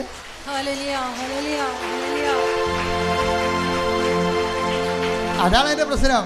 നമ്മൾ എന്തിനാണ് ഇതൊക്കെ ചെയ്യണത്? നമ്മൾ എന്തിനാണ് ഈ കാരുണ്യ പ്രവൃത്തികളും പ്രേക്ഷിത പ്രവർത്തനങ്ങളൊക്കെ ചെയ്യണത്? അതിൻ്റെ ഒറ്റ ലക്ഷ്യം മാത്രമേ ഉള്ളൂ. ഉടമ്പടി ഉത്തരവാദിത്വം നിർവഹിക്കുകയല്ല. പിന്നെന്താ ഉദ്ദേശം? എൻ്റെ സ്നേഹത്തിൽ നിലനിൽക്കുക. അതാ 15:10 മറന്നു പോകരുത്. ഇതിൻ്റെ ആത്മാവായൊരു വേടാണത്. എന്താണ്? നിങ്ങൾ എൻ്റെ കൽപ്പനകൾ പാലിച്ചാൽ, രോഗികളെ ശുശ്രൂഷിക്കുകയും കർത്താവിനെ അറിയിക്കുകയും ചെയ്താൽ എന്ത് സംഭവിക്കും? നിങ്ങൾ എൻ്റെ സ്നേഹത്തിൽ നിലനിൽക്കും. നിങ്ങൾ എൻ്റെ സ്നേഹത്തിൽ നിലനിന്നാലുള്ള ഗുണം എന്താ? നിങ്ങൾ എൻ്റെ സ്നേഹത്തിൽ നിലനിന്നാലെന്താ ഗുണം എന്താ? നിങ്ങൾക്കിഷ്ടമുള്ളത് ചോദിക്കാം, നിങ്ങൾക്ക് ലഭിക്കും. അതാണ് ഉടമ്പടിയുടെ, അതാണ് അതിൻ്റെ link. Take the word of God. ശ്രുതികട്ടെ. ഹല്ലേലൂയ. യോഹന്നാൻ 15:7. അപ്പോൾ ഈ യോഹന്നാൻ 15:10 അതിൻ്റെ വേര് കിടക്കുന്നത് ഇവിടെ 15:7 എന്ന് വായിച്ചേ. നിങ്ങൾ എന്നിൽ വസിക്കുകയും എൻ്റെ വാക്കുകൾ നിങ്ങളിൽ നിലനിൽക്കുകയും ചെയ്യുന്നെങ്കിൽ ഇഷ്ടമുള്ളത് ചോദിച്ചു കൊള്ളുക, നിങ്ങൾക്ക് ലഭിക്കും. അപ്പോൾ ഈ സ്നേഹത്തിൽ വസിക്കുന്നു പറഞ്ഞില്ലേ? ഞാൻ എൻ്റെ പിതാവിൻ്റെ കൽപ്പന പാലിച്ച് അവിടുത്തെ സ്നേഹത്തെ വസിക്കുന്ന പോലെ എൻ്റെ കൽപ്പനകൾ പാലിച്ചാൽ നിങ്ങൾ എൻ്റെ സ്നേഹത്തെ വസിക്കും. അതായത് 15:10. നിങ്ങൾ എൻ്റെ സ്നേഹത്തിൽ വസിച്ചാൽ എന്ത് സംഭവിക്കും? നിങ്ങൾക്ക് ഇഷ്ടമുള്ള ചോദിക്കാം, അത് നിങ്ങൾക്ക് ലഭിക്കും. അതാണ് ലിങ്ക് എന്ന് പറയുന്നത്. അതാണ്. അപ്പോൾ 15:10 എന്ന് പറയണത് അതിൻ്റെ ലിങ്ക്, അതിൻ്റെ വേരുള്ളത് 15:7 ഉള്ളത്. അപ്പോൾ എന്തിനാണ് ഉടമ്പടി എടുക്കണത്? ദൈവത്തിൻ്റെ സ്നേഹത്തിൽ വസിക്കാൻ വേണ്ടിയാണ്. അതിൻ്റെ വിഷയം എന്ന് വെച്ചാൽ സ്നേഹത്തെ വസിക്കുമ്പോൾ ഒരു പ്രശ്നം വെച്ചാൽ അതിന് ഗ്യാപ്പ് വരാതിരിക്കാൻ നോക്കണം. അതിന് ഗ്യാപ്പ് വരാതിരിക്കണേ. 15:16 എന്ന് വായിച്ചേ. യോഹന്നാൻ 15:16. നിങ്ങൾ എന്നെ തിരഞ്ഞെടുക്കുകയല്ല, നിങ്ങൾ എന്നെ തിരഞ്ഞെടുക്കുകയില്ല, ഞാൻ നിങ്ങളെ തിരഞ്ഞെടുക്കുകയാണ് ചെയ്തത്. ഞാൻ നിങ്ങളെ തിരഞ്ഞെടുക്കുകയാണ് ചെയ്തത്. നിങ്ങൾ പോയി ഫലം പുറപ്പെടുവിക്കുന്നതിനും നിങ്ങൾ പോയി ഫലം പുറപ്പെടുവിക്കുന്നതിനും നിങ്ങളുടെ ഫലം നിലനിൽക്കുന്നതിനും വേണ്ടി നിങ്ങളുടെ ഫലം നിലനിൽക്കുന്നതിനും വേണ്ടി ഞാൻ നിങ്ങളെ നിയോഗിച്ചിരിക്കുന്നു. ഞാൻ നിങ്ങളെ നിയോഗിച്ചിരിക്കുന്നു. തന്മൂലം നിങ്ങൾ എന്റെ നാമത്തിൽ പിതാവിനോട് ചോദിക്കുന്നതെന്തും അവിടുന്ന് നിങ്ങൾക്ക് നൽകും. ഇവിടെ ഒരു വിഷയം മനസ്സിലായത് നിങ്ങൾക്ക്, ഈ 15-10 15-16 തമ്മിൽ ലിങ്ക. 15-10 എന്താ പറയണത്? ഞാൻ എൻ്റെ പിതാവിൻ്റെ കൽപ്പന പാലിച്ച് അവിടുത്തെ സ്നേഹത്തിൽ നിലനിൽക്കുന്ന പോലെ എൻ്റെ കൽപ്പന പാലിച്ചാൽ നിങ്ങൾ എൻ്റെ സ്നേഹത്തിൽ നിലനിൽക്കും. അങ്ങനെ നിങ്ങൾ എൻ്റെ സ്നേഹത്തിൽ നിലനിന്നാൽ 15-7 പറയണത് നിങ്ങൾക്ക് ഇഷ്ടമുള്ള ചോദിക്കാം. പക്ഷെ 15-16 എന്താ പറയണത്? ആ 15-16 ഒന്നിട്ട് വായിച്ചേ. നിങ്ങൾ എന്നെ തിരഞ്ഞെടുക്കുകയല്ല, നിങ്ങൾ എന്നെ തിരഞ്ഞെടുക്കുകയല്ല, ഞാൻ നിങ്ങളെ തിരഞ്ഞെടുക്കുകയാണ് ചെയ്തത്. ഈ ഉടമ്പടി ദൈവകൽപ്പനകൾ പാലിക്കാൻ വേണ്ടി ഉടമ്പടി എന്ന് പറയുന്ന സംഭവം നമ്മൾ ദൈവത്തെ തിരഞ്ഞെടുക്കുകയല്ല ചെയ്തത്. നിങ്ങൾ ആലപ്പുഴ വന്ന് കഴിഞ്ഞ ദിവസങ്ങളിൽ ഒരു വയനാടിൻ്റെ ഉൾവനങ്ങളിൽ നിന്നൊരു ആദിവാസി സഹോദരൻ വന്ന് സാക്ഷ്യം പറഞ്ഞു വിടാം. അദ്ദേഹത്തിൻ്റെ വിഷയം എന്താണ്? അരിവാൾ രോഗം, സോറിയാസിസാണ്. 7 കൊല്ലമായിട്ട് സോറിയാസിസാണ്. ഞാൻ സിംഗപ്പൂരിൽ പോകുന്ന മുമ്പ് കേട്ട സാക്ഷ്യമാണ്. എന്ന് വെച്ച് കഴിഞ്ഞാൽ അത് എനിക്ക് ആ സ്ഥലങ്ങളൊക്കെ അറിയാം. ഞാൻ വയനാട്ടിൽ ധ്യാനിപ്പിക്കാൻ പോയതാണ്. അപ്പോൾ എനിക്ക് കാട് ഇഷ്ടമായതുകൊണ്ട് ഞാൻ രാവിലെ എഴുന്നേറ്റ് വണ്ടി ആൾക്കാരുടെ കൂടെ കാട്ടിൽ പോകുമായിരുന്നു. അപ്പോൾ ഇവിടെ ഊരൊക്കെ പോയിട്ടുണ്ട്. ഞാനിവിടെ എല്ലാ സ്ഥലങ്ങളിലും തന്നെ അപ്പോൾ എനിക്കറിയാം ഈ സ്ഥലങ്ങളുടെ കിടപ്പൊക്കെ വശമൊക്കെ എനിക്കറിയാം. അപ്പോൾ ആ ഉൾവനങ്ങളിൽ നിന്ന് അവിടെ റോഡുമില്ല, ഒന്നുമില്ല, നടന്നു പോകണം. ചിലപ്പോൾ ഒറ്റടിപ്പാത, ചിലപ്പോൾ ഒരു തോട്, വരണ്ട തോട്, പിന്നെ ഒരു കുഞ്ഞു പാലം, നമ്മൾ ചവിട്ടി പിടിച്ചൊക്കെ നമ്മൾ പോകണം. അപ്പോൾ ആ ഉള്ളിൽ നിന്നൊരു മനുഷ്യൻ ഇവിടെ വന്ന് സാക്ഷ്യം പറഞ്ഞു. എന്താണ് പറഞ്ഞത്? ഞങ്ങൾ മന്ത്രങ്ങൾ ചെയ്തു, മരുന്നുകൾ ചെയ്തു, കർണാടകയിൽ പോയി സിദ്ധവൈദ്യനെ കണ്ടു, എന്നിട്ടും മാറിയില്ല. ഉടമ്പടി 7 വർഷമായിട്ട് മാറാത്ത രോഗം ഉടമ്പടി എടുത്തപ്പോൾ ഒറ്റ ആഴ്ച കൊണ്ട് ആ രോഗം മൊത്തം മാറി. സോറിയാസിസും അരിവാൾ രോഗവും. അപ്പോൾ ഇതെന്താ വിഷയം എന്ന് വെച്ച് കഴിഞ്ഞാൽ ഇതിൻ്റെ ഫലം ഇങ്ങനെ നിലനിന്ന് ഭരിക്കുന്നതാണ്. പക്ഷെ നമ്മൾ വിശ്വസിക്കേണ്ട കാര്യം ഈ 15-16 ഗുരുതരമായ ഒരു വിഷയമാണ്. ആ 15-16 ഒന്നിട്ട് വായിച്ചേ. നിങ്ങൾ എന്നെ തിരഞ്ഞെടുക്കുകയല്ല, നിങ്ങൾ എന്നെ തിരഞ്ഞെടുക്കുകയല്ല, ഞാൻ നിങ്ങളെ തിരഞ്ഞെടുക്കുകയാണ് ചെയ്തത്. ഇതാണൊരു വിഷയം. കൽപ്പനകൾ പാലിക്കുക എന്ന് പറയുമ്പോഴും അതനുസരിച്ച് ജീവിക്കുക എന്ന് പറയുമ്പോഴും നിങ്ങൾ ഓർക്കും ഞങ്ങൾക്കൊരു പ്രശ്നം ഉണ്ടായി, ഞങ്ങൾ ഉടമ്പടി എടുത്തെന്ന് പറയാം. അങ്ങനെ പറയരുതെന്നാണ് പറയണത്. പ്രശ്നമുള്ളവർ എന്ത് മാത്രം ഉണ്ട് ഇവിടെ? ഞങ്ങൾക്കൊരു പ്രശ്നം ഉണ്ടായി, ഞാൻ പ്രശ്നം മാറാൻ ഞങ്ങൾ ഉടമ്പടി എടുത്തെന്ന് പറയരുത്. മറിച്ച് എന്താണ്? ഉടമ്പടി എടുക്കാൻ ദൈവം എന്നെ ക്ഷണിച്ചു. കൈയ്യടിക്കട്ടെ, സ്തുതിക്കട്ടെ. ഹല്ലേലൂയ, ഹല്ലേലൂയ, ഹല്ലേലൂയ, ഹല്ലേലൂയ, ഹല്ലേലൂയ, ഹല്ലേലൂയ. ഇപ്പം ഞാൻ ഓർക്കുകയെ ഞാൻ സിംഗപ്പൂരിൽ വന്നപ്പോൾ എല്ലാവരും ഉടമ്പടി എടുത്ത് 10-11 പേര് 100-600 പേര് ധ്യാനത്തിലുണ്ടായിരുന്നെങ്കിൽ 10-300 പേർ ഉടമ്പടി